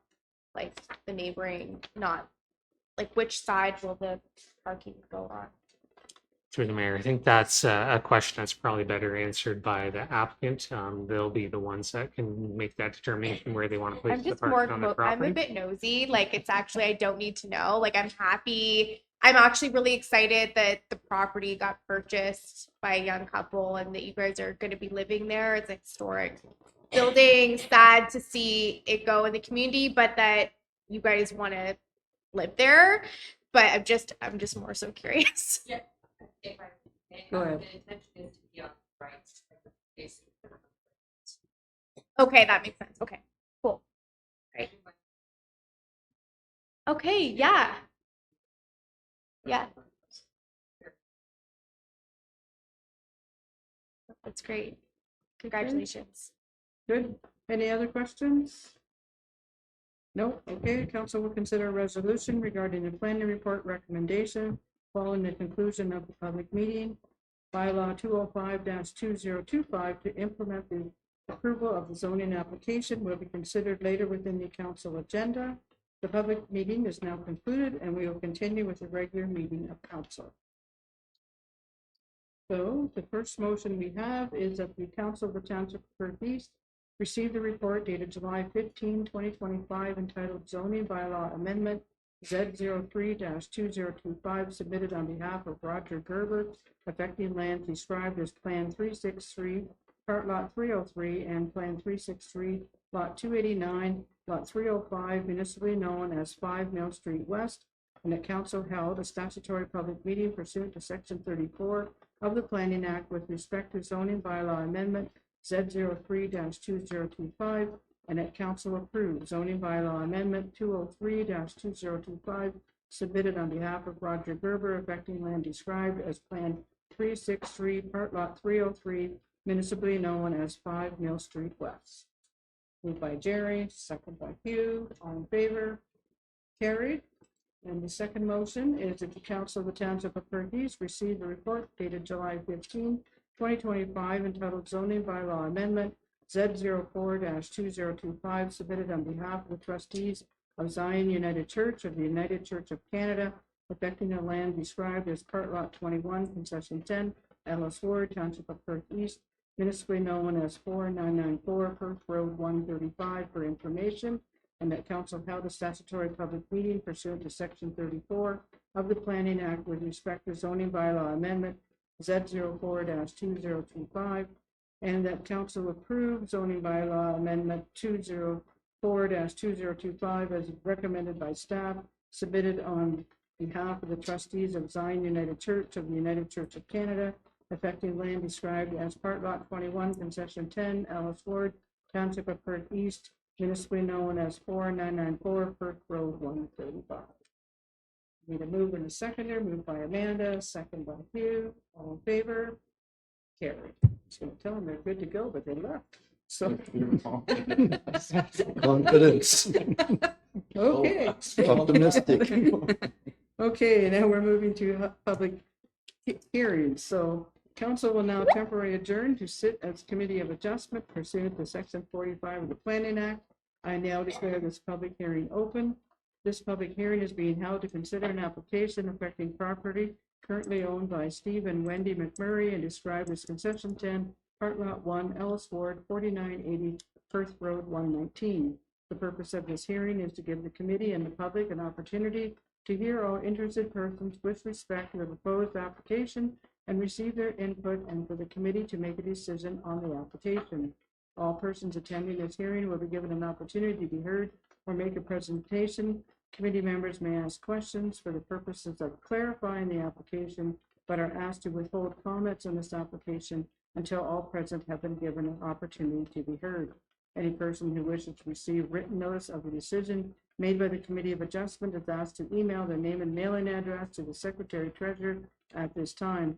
An appeal to the Ontario Land Tribunal objecting to the decision made at this hearing may be e-filed via the OLT e-file service by the applicant, the municipality, the minister, or prescribed utility providers with the Secretary Treasurer no later than August 4th, 2025.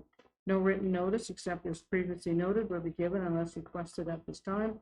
I'll now call on our planner, Jeff, to present the planning report and recommendations. Jeff, the floor is yours. Thank you. So the minor variance application MV 10-2025 was submitted by Steve and Wendy McMurray, and the property is located at 4980 Perth Road 119. Subject lands are approximately 2,239 square meters in area. They're occupied with a single detached dwelling. Purpose of the application is to facilitate the construction of a porch addition to the front of the existing residential dwelling, which is located on an undersized agricultural parcel.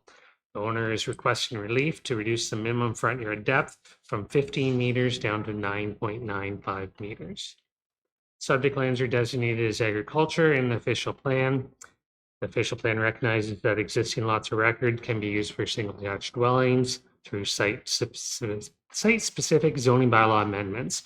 The existing residential use has already been established on the lands, and the proposed minor variance will provide for the construction of a porch addition. The property is zoned agricultural zone A, and the intent of the minimum front yard depth is in part to allow for adequate setbacks to roads, to allow for proper drainage and grading, and to ensure that there's adequate space for required private services, including water and sewage. The proposed location of the addition does not impact the existing well or septic system and allows for proper drainage of the lands.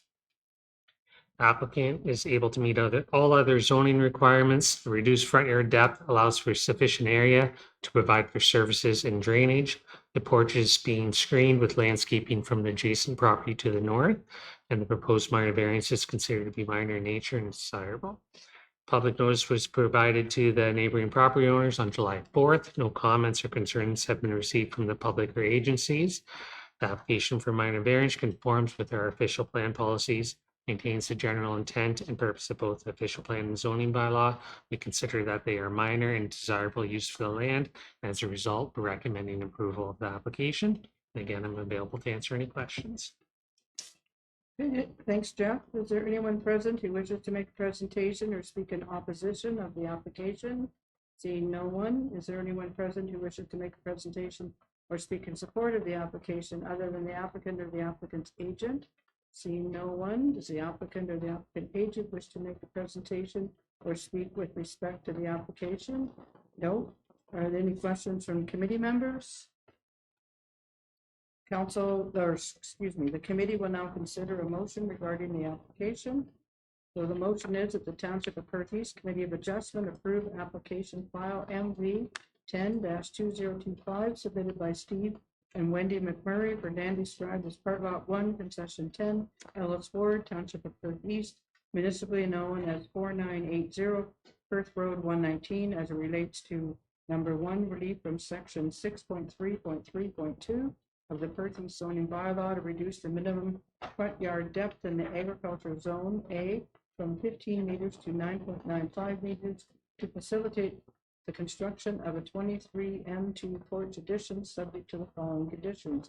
And we have one condition, and that's the owner obtain the necessary building permit within 2 years of the approval of the minor variances. We have a mover and a seconder for that motion. Moved by Bob, second by Hugh. All in favor? Carried. I declare this public hearing closed. Okay, now we're going to move on to reports, and the first report in our under planning is a consent application submitted by Brad Gibson, and it's for a lot here in Mornington Ward on Hawthorne Court. So Jeff, The floor is yours. Thank you. The property is located on the northwest corner of the intersection of Hawthorne Court and Apple Blossom Way. It's municipally known as 4672 Hawthorne Court. The applicant has requested a change to the provisional consent to allow for a 5-meter wide easement over the severed lands to provide for a storm service to the retained lands. Although the conditions of the consent approval remain unchanged, consent approval is still required to add an easement to the plan that has been approved through the provisional consent approval. Property is designated as agriculture in the official plan. The zone is industrial zone M1-35. Public notice was provided originally to the neighboring property owners in July of 2024. No comments or concerns were received from the public from the original application. Planning Act states that no written notice is required to change the conditions of a provisional consent if the change to the conditions are minor in nature. At the September 4th, 2024 Perth East Council meeting, Council passed a resolution to recommend to the Land Division Committee that consent application B31-24 would be approved. Provisional consent was granted on September 5th of 2024. While progressing through the site plan approval process, the applicant determined that given the existing topography and the planned infrastructure in the area, the preferred connection for the storm service is through the lands that are intended to be severed. The requested storm easement is required to be in place prior to approving the proposed servicing plan as part of the site plan approval on the subject lands. So the requested 5-meter wide easement would allow for that storm service to be provided to the lands to be retained. So planning staff are supportive of the severance subject to the recommended conditions of approval being fulfilled, and I'm available to answer any questions. Okay, thanks, Jeff. Questions of the report? No, no questions. Okay. We have a motion that the Township of Perth East Council advise the Land Division Committee or its delegated authority that the Township of Perth East supports the change to conditions of application file B31-24 submitted by Smurf Inc. for lands described as Plan 44M99, Lot 1, Mornington Ward, Township of Perth East, subject to the conditions below. Under the Township of Perth East Council resolved that no written notice is required pursuant to Section 53 of the Planning Act B31-24. We have some conditions for Perth East, and we have 7 conditions. I'll just kind of give you the short form. Number 1, that confirmation be received that all taxes have been paid in full. Number 2, confirmation that all financial requirements have been met. Number 3, confirmation that the required cash in lieu of the parkland dedication fee has been paid for each new separate lot. Number 4, confirmation be received that the enforcement schedule for the municipal drains in the area are reviewed and updated. Number 5, confirmation that the severed and retained lots each have an assigned separate municipal address and sign. Number 6, confirmation that the road access to the severed and retained parcels are to their satisfaction. 7, that the owner developer enter into a development agreement with the Township of Perth East and the terms of the agreement be satisfactory to the township, including but not limited to A, provision for the connection of potable water services, sanitary and storm sewage systems, B, financial securities and requirements for connection to municipal water and sanitary, and 3, a requirement for entrances. And in the Perth County, they have 2 conditions. Number 1 is that confirmation be received that a certificate of the official be scanned and attached to the electronic registration of the transfer. And number 2, the Land Division be provided with a description that is consistent with the application and equal to that required for registration of the deed or transfer or any other conveyance of interest in the land under the provision of the Registry Act. So we need a mover and a seconder for that. Moved by Hugh, second by Jeremy. All those in favor? Carried. Thanks, Jeff. Thank you. Okay, we're moving now to CAO, and we have the health and safety report. So, Mike? Thanks, Mayor Eggets. I'll try to be brief and what's covered by council tonight. So the intent of the report is really just to assure council that health and safety is a prominent topic across the organization. We have an active Joint Health and Safety Committee. We've engaged in a positive relationship with the Public Service Health and Safety Association, and we're also participating in the WSIP Excellence Program in the hopes of maybe getting some financial incentives as we continue down our health and safety journey. Certainly, I can answer any questions that I may have, but this is really just to kind of assure council that there is an active manual. We have a handbook as well that's recently been updated, and we're looking for ways to make it more prominent across the organization, easy to access, easy to update. I think health and safety is something that gets talked across the organization as part of the budget. So last meeting and the visioning, it was certainly a topic there. So we're just trying to keep it at the forefront for our organization. Okay, thank you. Mike and I did have a conversation earlier. I'm not sure where the rest of council is, but I'd kind of like to see the policy. Maybe the rest of you don't. What are your thoughts? Amanda? I'd like to see the policy. I also just have a question for Mike, and it might just be how I'm reading it. So page 1 of 2 in this, it says, all of our manuals and policies are living documents that are reviewed and updated regularly. That's good. But significant time and energy has been directed toward, oh wait, hold on, I'm reading the wrong thing. Basically, I think there's, and now I can't find it, but essentially saying that like people can go in and update the policies. So like, would we see the policies before they're updated? Like, I guess that's, I'm trying to understand it. And like, who would be updating the policies? Is that HR? Is that the like managers? Like the committee members? Like who doing that? Yeah, so at this point, through the reverberations of there's been a manual in place. It's an internal manual to Safety Act. But yeah, as an employer, we're required to have an HR manual. There's been one in existence since 2011. It's not necessarily been approved as a policy because it's not a policy of council. It's a manual requirement under the Ontario Health and Safety Act. So the idea was to engage council, and certainly we can go through the process of having updates provided to council when it is updated. The past practice has been to update it internally. When we got part of the excellence program, one of the things that they've asked us to do or to consider is finding ways to make the manual more prominent, more accessible, more readily available for everybody involved. And that includes council. I think you guys are part of the organization. In some circumstances, you're considered the employer from a health and safety standpoint. So yeah, we wanted to engage.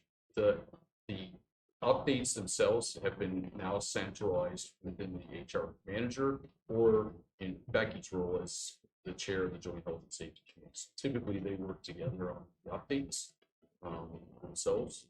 And as you can see from the table of contents, the manual is significant. The handbook is, a summary. It's a quick, easy topic for people to review on a regular basis. But again, I'm happy to bring the entire manual back for council to consider and review and approve as a other policy as it relates to other governance items that we have. I don't think there's anything suggesting we can't do that. I just have one other follow-up question. So essentially, if I'm getting this correctly, it's more of a general health and safety document. Would we not then just take what the province or whatever has and like implement that in its entirety? Or are there like, what do you call it, site specific things related to Perth East, like, I don't know, like someone on Jake's team with like cutting the grass or something? I have no idea. But I'm just like, what's the scope of this document? Yeah, for the most part, it directly aligns with the Green Book, the Ontario Health and Safety Act, but there are some nuance that are specific to each different employer. So that's why each employer is required to have their own separate manual. It's not just an Ontario regulation. Let's say it's a manual specific for things. But it really is capturing the guidance and specifics from Green Book. Okay, other questions? You? So we're asking for the manual to come back to council to have us to have a look at it? We can. Oh, like that was what you were asking? Yeah. Oh, okay. No, that's fine. I just want to make sure I understand. Okay. So we did have a motion. Do you want to go with the motion that's there? Someone want to make something different? I'm happy to move that motion. Okay, I'll read it. The Council of the Township of Perth East received a report prepared by the Chief Administrative Officer and Manager of Public Recreation and Community Services dated July 15, 2025, entitled Health and Safety Manual for Information, and further that Council approves the Health and Safety Manual and Employee Health and Safety Handbook as presented. You.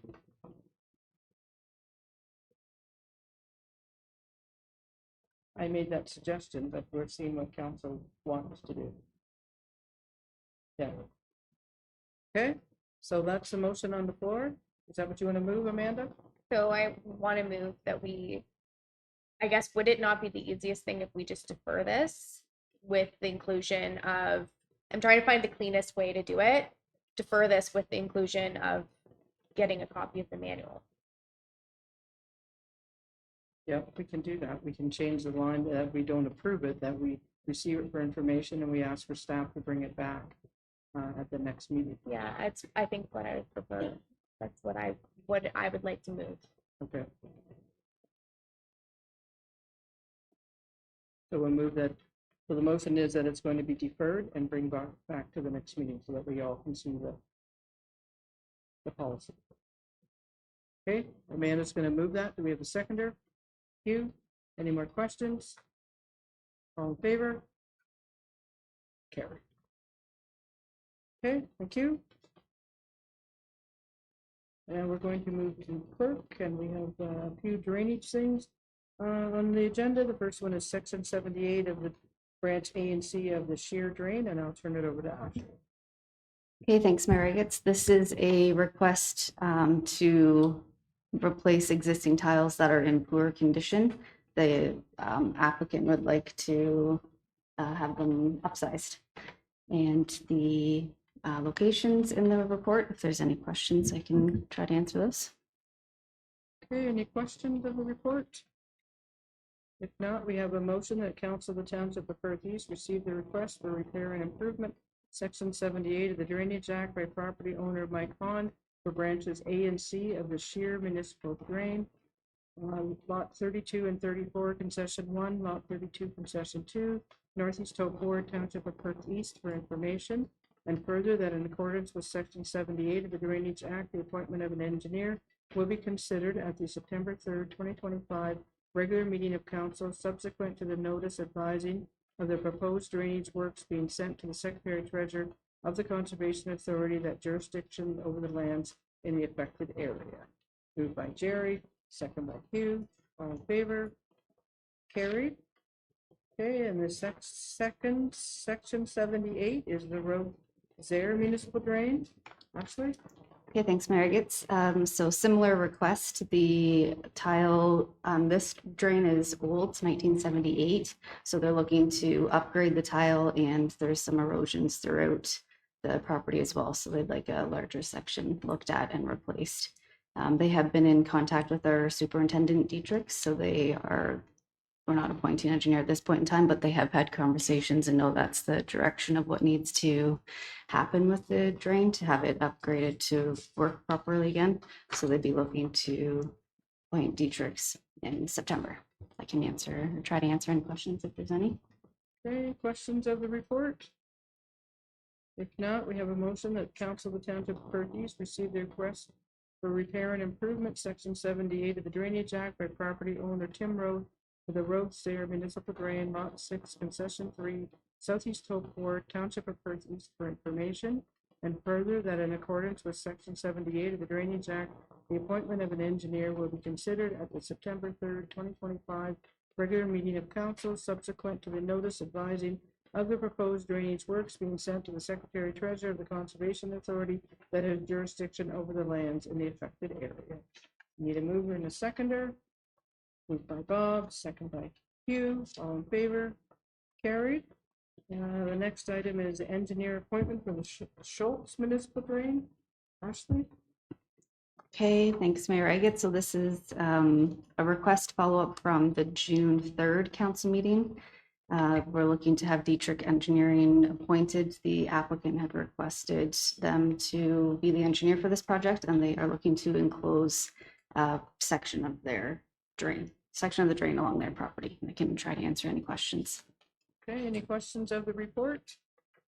If not, we have a motion that Council of the Township of Perth East receive the report prepared by the Development Technologist and Manager of Legislative Services / Municipal Clerk dated July 15, 2025, entitled Engineer Appointment Schultz Municipal Drain CLE-2025-024 for information, and further that Council appoint Dietrich Engineering Limited to prepare an engineer's report under Section 78 of the Drainage Act for the Schultz Municipal Drain, Lot 1, Concession 15, Ellis Ward, Township of Perth East. Mover and a seconder, moved by Amanda, second by Jeremy. All in favor? Carried. And the next report is Raymond Drive, Millbank Road Assumption. Ashley?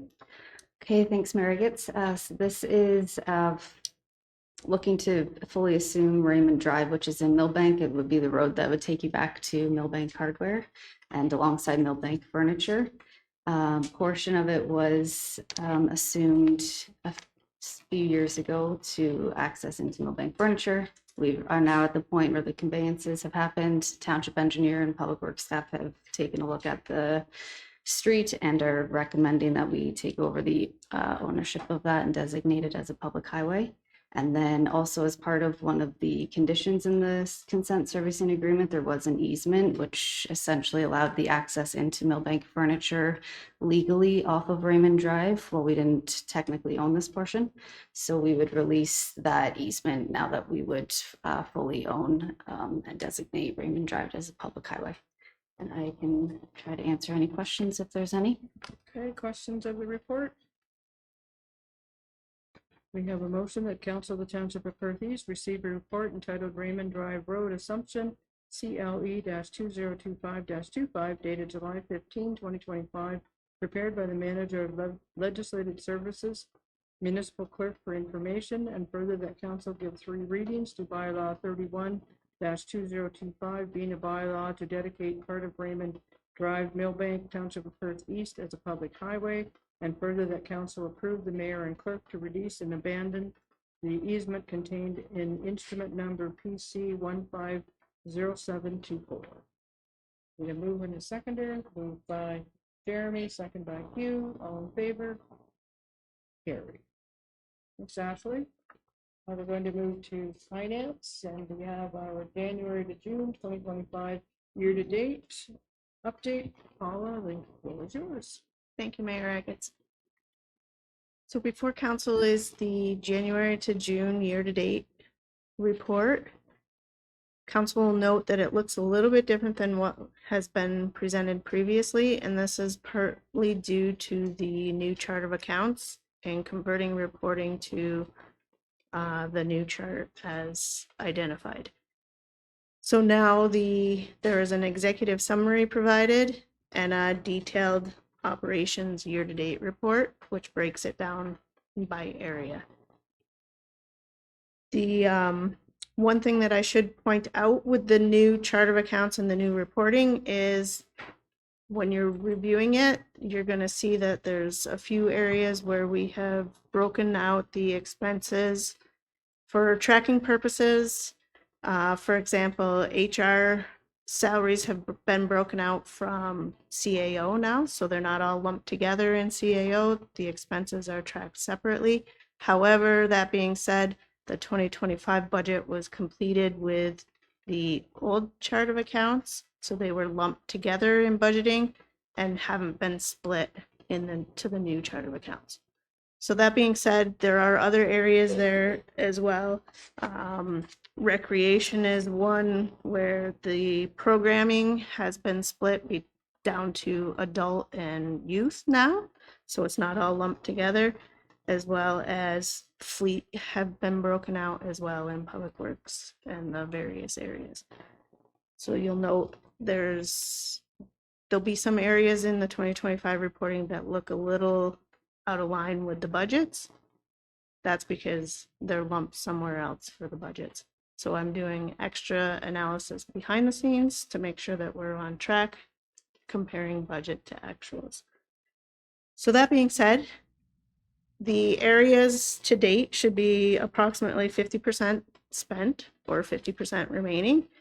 With the exception of the ice season, there's 58% remaining of the ice season. The one item of trending concern note that we have is that the snow removal and winter control, not a shock to everyone, I'm sure, is trending very close to budget right now. So we're hoping for very little snow in November, December. But other than that, most of the departments are on target, or I should say all of the departments are on target at approximately 50% of the budget incurred. And if there's any questions, I'd be happy to answer them. Okay, thanks for all the questions of the report. Any questions? We have a motion that Council of the Township of Perth East receive a report prepared by the Manager of Financial Services Treasurer dated July 15, 2025, entitled January to June 2025 year-to-date for information. Moved by Hugh, second by Amanda, all in favor? Carried. Thanks, Paula. Now we're going to move to Public Works, and the first item is the Milverton Drinking Water System. Jake? Thanks, Mayor Agates. The first report tonight covers the replacement of well 4 in Milverton, being one of 2 wells serving the community, the other being well 6. Well 4 has been in service for about 63 years and has now reached the end of its useful life.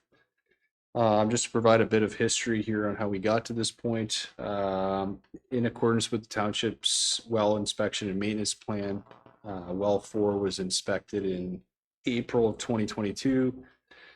Through this inspection, it was noted there were no obvious signs of holes or casing failure. However, it was recommended to rehabilitate the well in the near term through air scouring and brushing to remove buildup on the casing. In September of 2023, the rehabilitation was carried out. And following this rehab, it was then again inspected. The report provided by the contractor indicated some heavily corroded sections, including noting that it appeared there was weeping water from behind a corroded patch that may indicate an issue with casing. And as part of that report, it was recommended that we carry out diligent turbidity monitoring and plan for another rehabilitation in the next 2 to 3 years. And lastly, the contractor recommended we should plan for a replacement within the next 5 years. And at that point, staff inserted this into the capital forecast for replacement in 2026. Then coming to 2024, the ministry did an annual inspection, and these reports and associated videos were requested for review. When we received our final report, it was noted the integrity of the well no longer met the Ontario regulations, being 170 or 903. And at that time, the ministry requested staff retain a qualified professional to review basically all the reports and the video work to give an opinion on well 4. So in November of 2024, Wilson Associates was retained. They are hydrogeology specialists, and they ultimately determined the well should either be replaced through a well casing replacement, or basically abandon the well and construct a new well. So given that, we stopped use of well 4 right away. so that no surface water had impacted the water supply. That said, Milverton currently is operating on a single well without true redundancy. Now there is storage in Milverton here, but realistically, we're looking at 2.5 to 3 days maximum. So if we did have a failure of the well pump in well 6, it could be problematic. So from there, staff assessed either the replacement of the casing through over drilling or creation of a new well.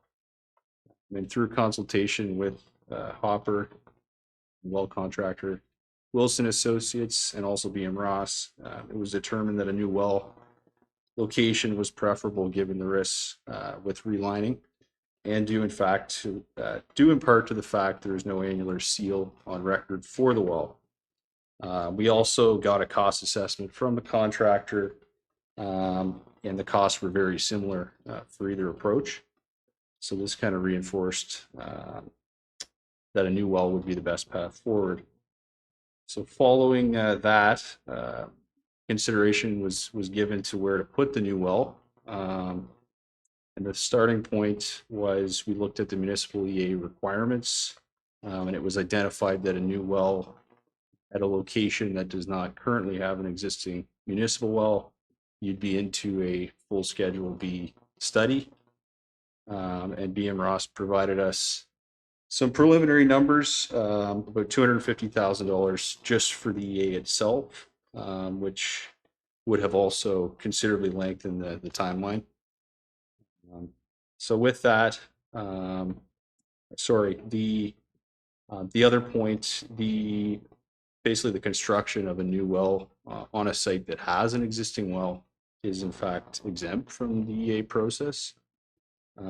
So with that, in consultation with BM Ross, we ultimately determined, or would recommend to council anyways, that at the existing reservoir site would be the most economical and timely location for a new well. So should council approve the recommendation tonight, staff would work with BM Ross to prepare a tender for part or all of the works. We're considering doing some of this in-house if able. So we're going to see what we can come up with.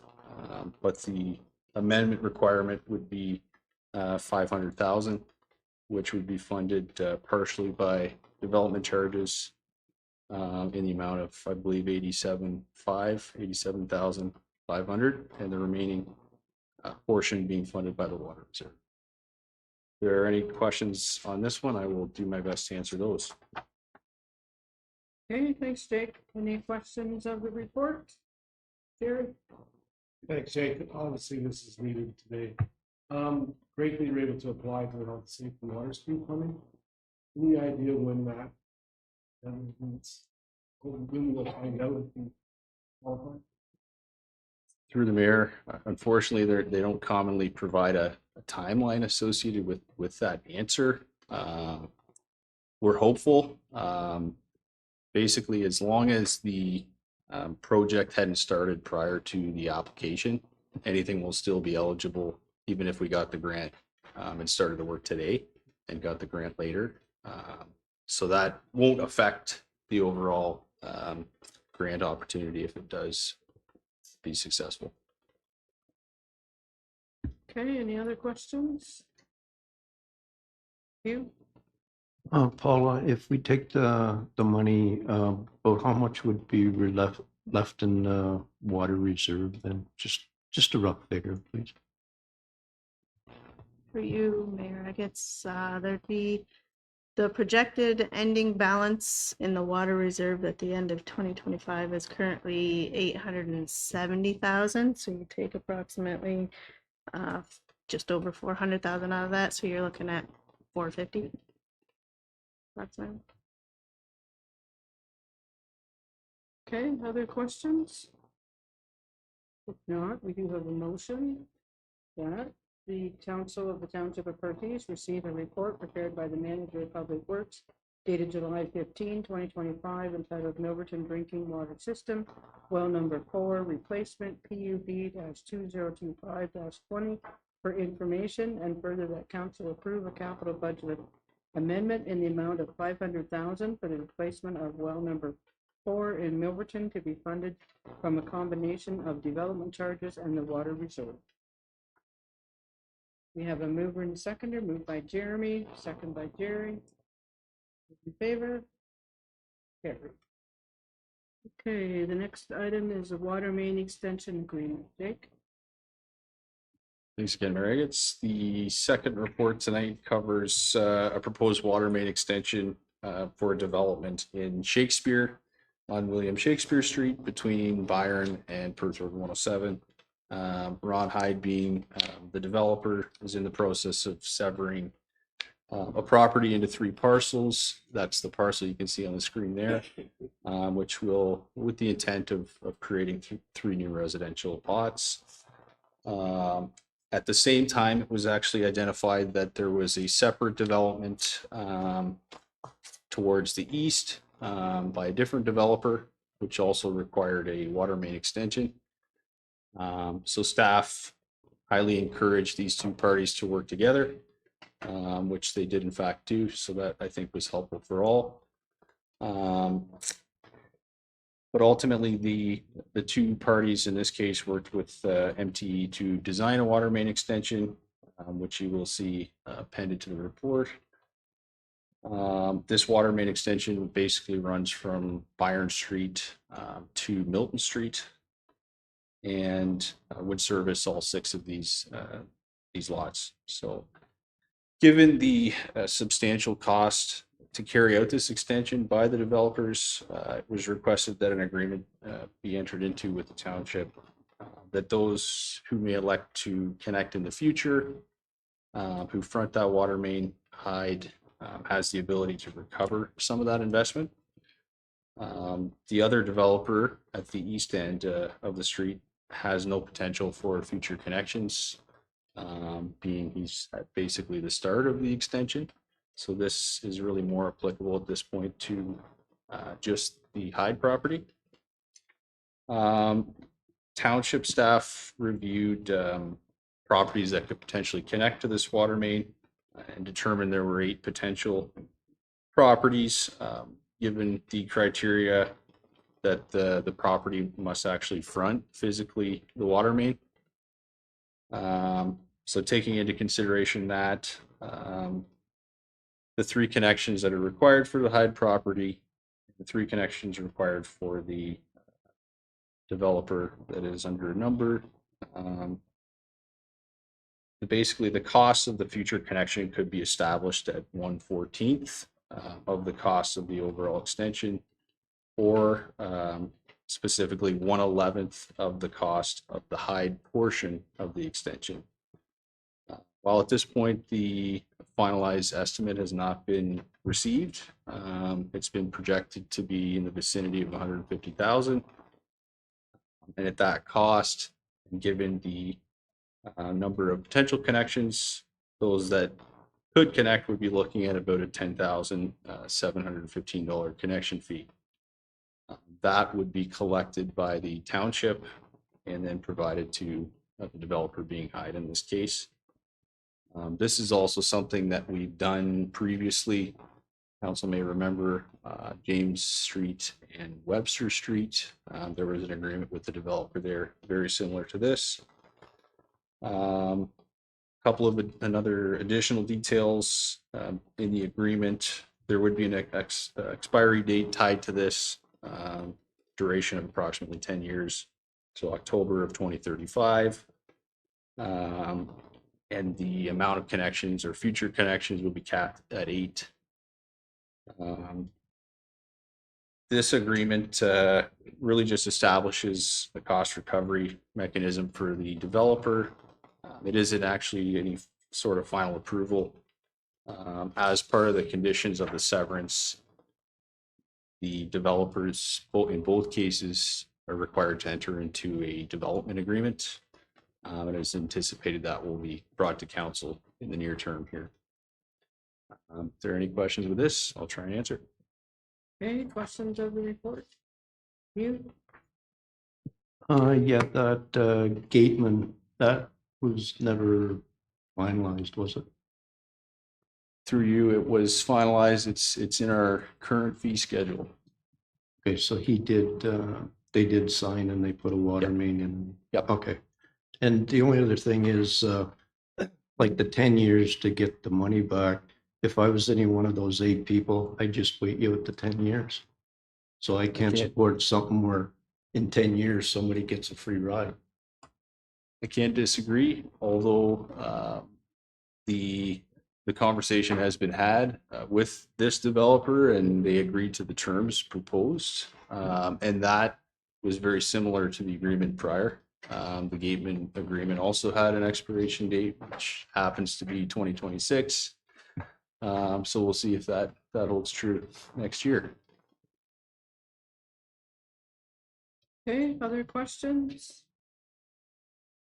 If not, we do have a motion that the Council of the Township of Perth East receive the report prepared by the Manager of Public Works dated July 15, 2025, entitled Water Main Extension Agreement, William Shakespeare Street, PUB-2025-21 for information, and further that council proceed with the adoption of bylaw 32-2025, authorizing the mayor and the manager of legislative services / clerk to sign a water main extension agreement with Ronald Hyde for the purpose of extending the municipal water main for developments on William Shakespeare Street in the village of Shakespeare. We need a mover and a seconder. Moved by Bob, second by Jerry. All in favor? Carried. Okay, and the third report is a mutual agreement for a drain. Jake? Thanks again, Mary Eggetts. The final report tonight, for me anyway, was prepared in conjunction with the clerk and covers a mutual agreement drain. Mutual agreement drains are not necessarily common here in Perth East, but it is a mechanism set out through the Drainage Act for unique circumstances. Mutual agreement drains are basically private drainage systems between two or more parties. It can be a cost-effective way to ensure these private drainage systems have a safe and legal outlet. In this case, the property owner at 4017 Road 106 reached out to the township with concerns over drainage, particularly on the western side of their property. Subsequently, staff investigated municipal drains in the area. And, it was determined this property was assessed in part to the McTavish drain. This drain, however, was installed in 1919 and is a closed drain consisting of tile ranging from 8 to 12 inch in diameter. Conversations were had with Dietrichs, and there were no records of any maintenance activities since the original installation. An on-site meeting was held with the property owner, township staff, and Dietrichs, at which point Dietrichs recommended the avenue of a mutual agreement drain. Over the years, this area containing the closed drain, which you can see in red up on the screen, has had surface water accumulate and naturally create an informal channel, in addition to a pond situated kind of in the center of the property. Both of these have been designated by the Conservation Authority as regulated bodies. As such, there was no real appetite to reconstruct or install a new municipal drain in the area. And really over the past probably three decades at least, I don't have an exact number, but these, there were 3 culverts that you'll also see highlighted on the screen that previously existed and have for quite some time. The property owner on the right side of the screen has utilized these culverts to basically convey water across and underneath the road, over land to the adjacent property, and then into this open channel. essentially there was, it was just never picked up in any sort of agreement or anything like that. So a separate meeting was held in the spring with township staff and both property owners for consideration of the mutual agreement drain, and all property owners were in support and did not want to see the water course disturbed in any fashion through municipal drain improvement. Staff put together an agreement which includes provisions for maintenance contributions and future replacements. As part of the agreement, one of the culverts is going to have to be replaced. It isn't functioning properly at this point, and further it needs increased in diameter as recommended by Dietrich's. And that would be culvert A on the drawing there. And that's estimated to cost approximately $10,000. As stipulated in the agreement, this work will be split 50-50 with the property owner to the east there at 4017-106. And so too will any future replacements or maintenance activities. The property owner to your left there, 2026, line 34, will not be required to financially contribute. And lastly, the agreement is required to be registered on property title for both of these property owners as recommended by Dietrich's, and that is part of the agreement. So if there are any questions with this between Ashley and I, we will try and answer those. Okay, thanks, Jake. Questions of the reports? You? Yeah, was there like a mutual agreement drain? Haven't heard too much about them. Was that a cheaper way to go than say a municipal drain? Through you, Mayor, yes, it was, far cheaper. If they had to install a municipal drain to properly outlet these properties, you'd be, if you were even able to put the drain where it is now, you're into some pretty significant work with maybe dewatering, et cetera. Dietrich said this is far and away your cheaper option, which appealed to both property owners as well as myself. Any other questions? If not, then we have a motion that Council of the Township of Perth receive the report prepared by the Manager of Public Works and Manager of Legislative Services / Municipal Clerk dated July 15, 2025, entitled Mutual Agreement Drain Road 106 PUB-2025-22 and CLE-2025-27 for information, and further that council proceed with the adoption of bylaw 33-2025 authorizing the mayor and the manager of legislative services / clerk to enter into mutual agreement drain with Slag Home Farms, Inc., being the property owner of Lot 15, Concession 1, Northeast Oak Ward, and Kirsten Tanja being the property owner of Concession 1, Part Lot 16, RP 44R4557, Part 6, Northeast Oak Ward, for the purposes of a mutual benefit drainage system. Need a mover and a seconder for that. Moved by Hugh, second by Amanda. All in favor? Carried. Thanks, Jake. Okay, Jerry? I want to take this opportunity to thank Jake and his team for the work they did on Maple Street. I've been asking for this little section of sidewalk to be completed for a number of years. And I watched how they worked. I think they started last Thursday. It looks like it's complete today, about 120 meters maybe. Yeah, even through the heat that we've experienced, I just want to thank the team that worked on that project. Jake did a great job. It really helps that street looks amazing. Okay, thank you. Thanks, Councillor Smith. I'll pass that along to the crew. Okay, moving on, we have no reports from building, no reports from park and recreation, no reports from fire. Under correspondence, we have two items. The first one is the Milton Business Association, the road closure request for their annual Moonlight Madness, which is going to be held on August 21st. Is there any questions about that? If not, we have a motion that Council of the Township of Perth East receive the correspondence from Jeremy Matheson, President, Milverton Business Association, dated July 3rd, 2025, regarding the annual Moonlight Madness event on August 21st, 2025, temporary road closure request for information that council approve the temporary closure of Main Street, Milverton, between George Street at the north end and Grove Street at the south end on Thursday, August 2020, Thursday, August 21st, 2025, rain date Thursday, August 28th, 2025, from 5:15 p.m. until 11 p.m. in order to accommodate the annual Moonlight Madness event.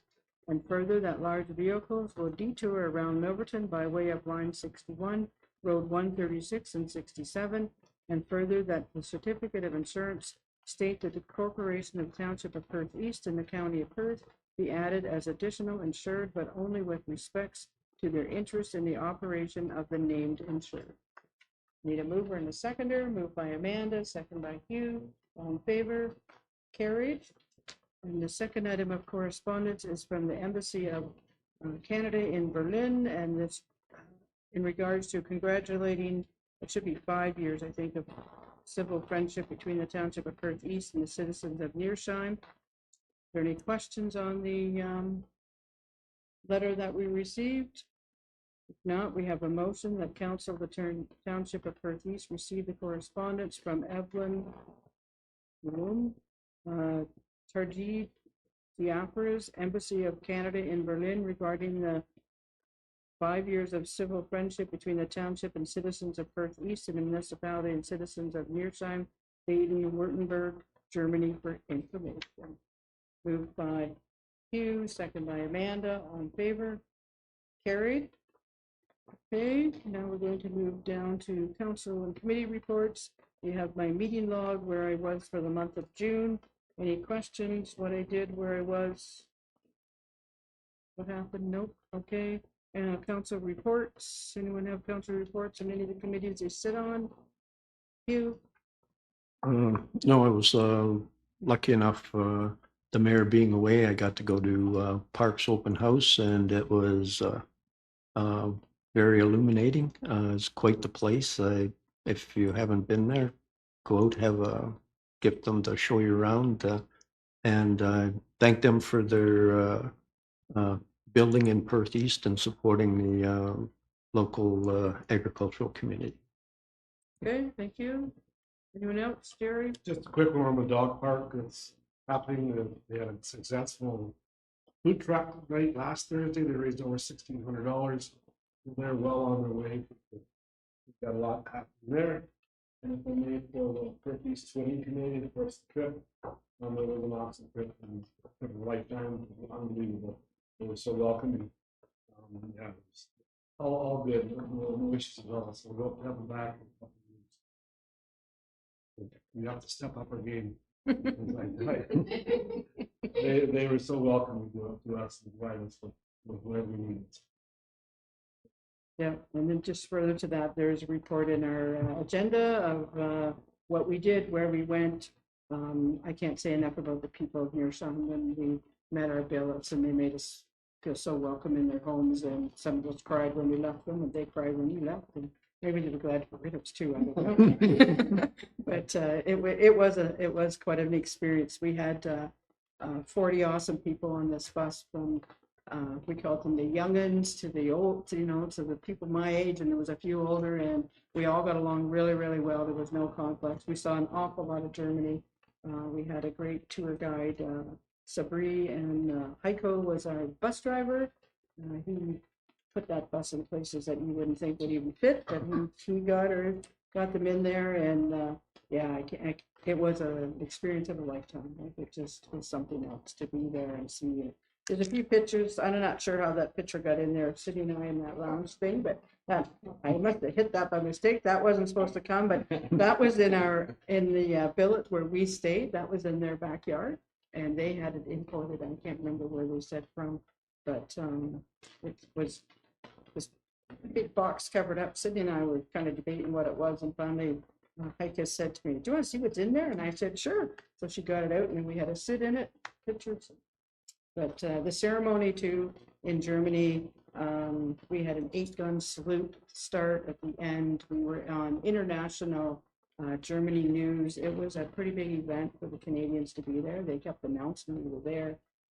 They were pretty impressed that so many of us came. So it was a very worthwhile trip. And, you know, I can't thank the Twinning Committee enough for all that they did and the work behind the scenes that people didn't know about to make everything possible and make the trip work for all of us. So anyway, any questions? Oh, and just one more clarification, because I've been hearing rumors. Jerry and I did both go, and we both paid our own way in all the stuff that we did. We didn't take any money from the East or the Twinning Committee. We did our duties as council members when we were there. We participated in the parade and on the stage, and anything they asked us to do, we did it. And so we're not going to charge the township or anybody else. We did it. I just want to clarify that, because I've been hearing rumors that it wasn't good. So, anyway, any questions on any of those things? If not, we have a motion to accept the reports that were given on Parks Livestock, the Milverton Dog Park, and our trip. And the mayor's meeting log dated June, and a verbal and written report by members of council and the county council. Moved by Jeremy, second by Hugh. All in favor? Carried. Okay, we're down to bylaws. Everyone, they all stand? Okay. So we have first and second readings of bylaw 31, 2025. That's a bylaw to assume Raymond Drive. Bylaw 32, 2025, bylaw to enter into a water main extension agreement, William Street, Shakespeare. Bylaw 33, 2025, a bylaw enter into mutual agreement drain. Bylaw 111, 2025, the Rockbridge Municipal Drain provisional. Bylaw 12, 2025, the Bond Municipal Drain provisional. Bylaw 2203, 2025, the zoning bylaw, and that was a Gerber application tonight. And bylaw 204, 2025, zoning bylaw, and that was a Voteri application tonight. So that the bylaws listed above be read a first and second time. Moved by Q, second by Jerry. All in favor? Carried. And then we have the bylaws to be read a third and final time, and their bylaw 31, 2025, a bylaw to assume Raymond Drive. Bylaw 32, 2025, a bylaw to enter into water main extension agreement, William Shakespeare Street. Bylaw 33, 2025, a bylaw to enter in a mutual agreement drain. Bylaw 203, 2025, the zoning bylaw, that was a Gerber application. And bylaw 204, 2025, the zoning bylaw, and that was the Rotary application. That the bylaws listed above be read a third and final time. We have a mover and a seconder for that. Moved by Amanda, second by Hugh. All in favor? Carried. Okay, do we have any notice of motions? Any other business? Any announcements? You have a couple. One announcement is tomorrow night there's a public meeting here at the Perk, 7 o'clock, and it's to do with Cobalt Street, correct? They have come with a different design. I think when it came to council the first time, we deferred, correct? And so now we're going to have a public meeting tomorrow night, and hopefully the members of the public who are concerned come and see what is being proposed. Jerry? Sure. Public meeting or just information? Oh, Technically, sorry. it's, yes, It's- yeah, I know, yeah, sorry. cautious for, Yeah. sometimes, it's a neighborhood information Information meeting meeting. that is actually organized by the developer. It's just not a township sanction. Yeah. And it's more for him to try to address the concerns that were raised by the neighbors during the public. Sorry, got the wrong words there. Jeremy? No, it did, and we deferred it there as well. So to wait to see what was going to happen.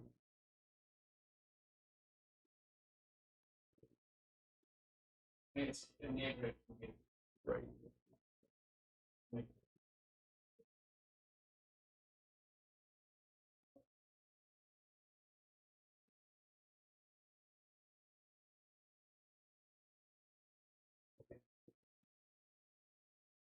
Yeah. I think they're waiting on advice from us. Yeah, I may have, typically it's at least, I think if there's something happening in West, but it's similar, right?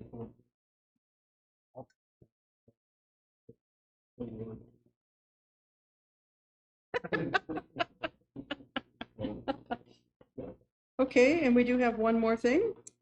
Tonight, we are here to honor one of our own. This person has spent 20 years in the municipal world, working their way up through the ranks and now holds one of the top positions for staff. He began his municipal career in 2004 at the Township of Howick as administrative treasurer and worked there until 2007.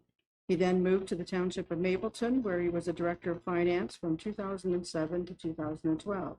He got itchy feet to keep moving up the ranks, so in 2012, he moved to the Township of Wellington as a treasurer. He held that position for a year, but he wanted a bigger challenge, so he applied to be the chief administrative officer, and held that position for approximately 9 years before he came to Perth East in 2022 as our chief administrative officer. He had grown up in Perth County, Listowel to be exact, and he wanted to return to work in the county where he'd spent most of his life. I think by now you have figured out who I'm talking about. Congratulations, Mike Gibbons, and thank you for your service in the municipal world, especially here in Perth East. Your knowledge and expertise has helped move Perth East forward and will help many generations to come. When Mike is not working, he can be seen on the golf course, traveling, or spending time with his wife, Sarah, and their 2 daughters. Thank you again for your service. We would like to present you with a token of appreciation, a pen, and a certificate which acknowledges your years of service. So, see, we can still pull one over you and you don't know what's going on.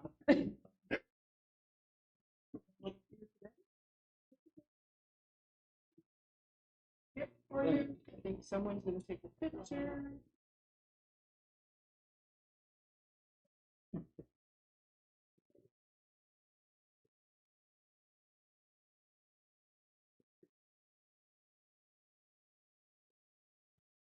Yeah.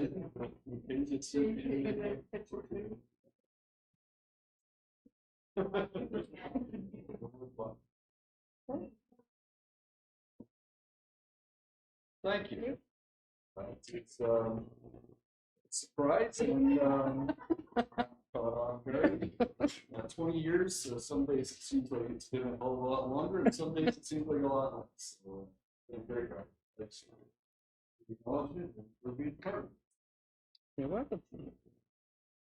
Okay, now we do have a need for a closed session, so motion that the regular meeting of council of the Township of Perth East be temporarily adjourned at 9:32 p.m. to permit the holding of a meeting in closed section for the purpose of personal matters about an identifiable individual, including municipal or local board employees, and a proposed or pending acquisition or disposition of land by the municipality or local board. We'll move into seconder to go into close, moved by Hugh, second by Amanda, all in favor, carried. And we're going to take a short little break here, maybe 5 minutes, and thanks to everyone else tonight. Also, thank you.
We have a motion that council of the Township of Perth East rise from the closed session and reconvene to regular session at 10:26 PM.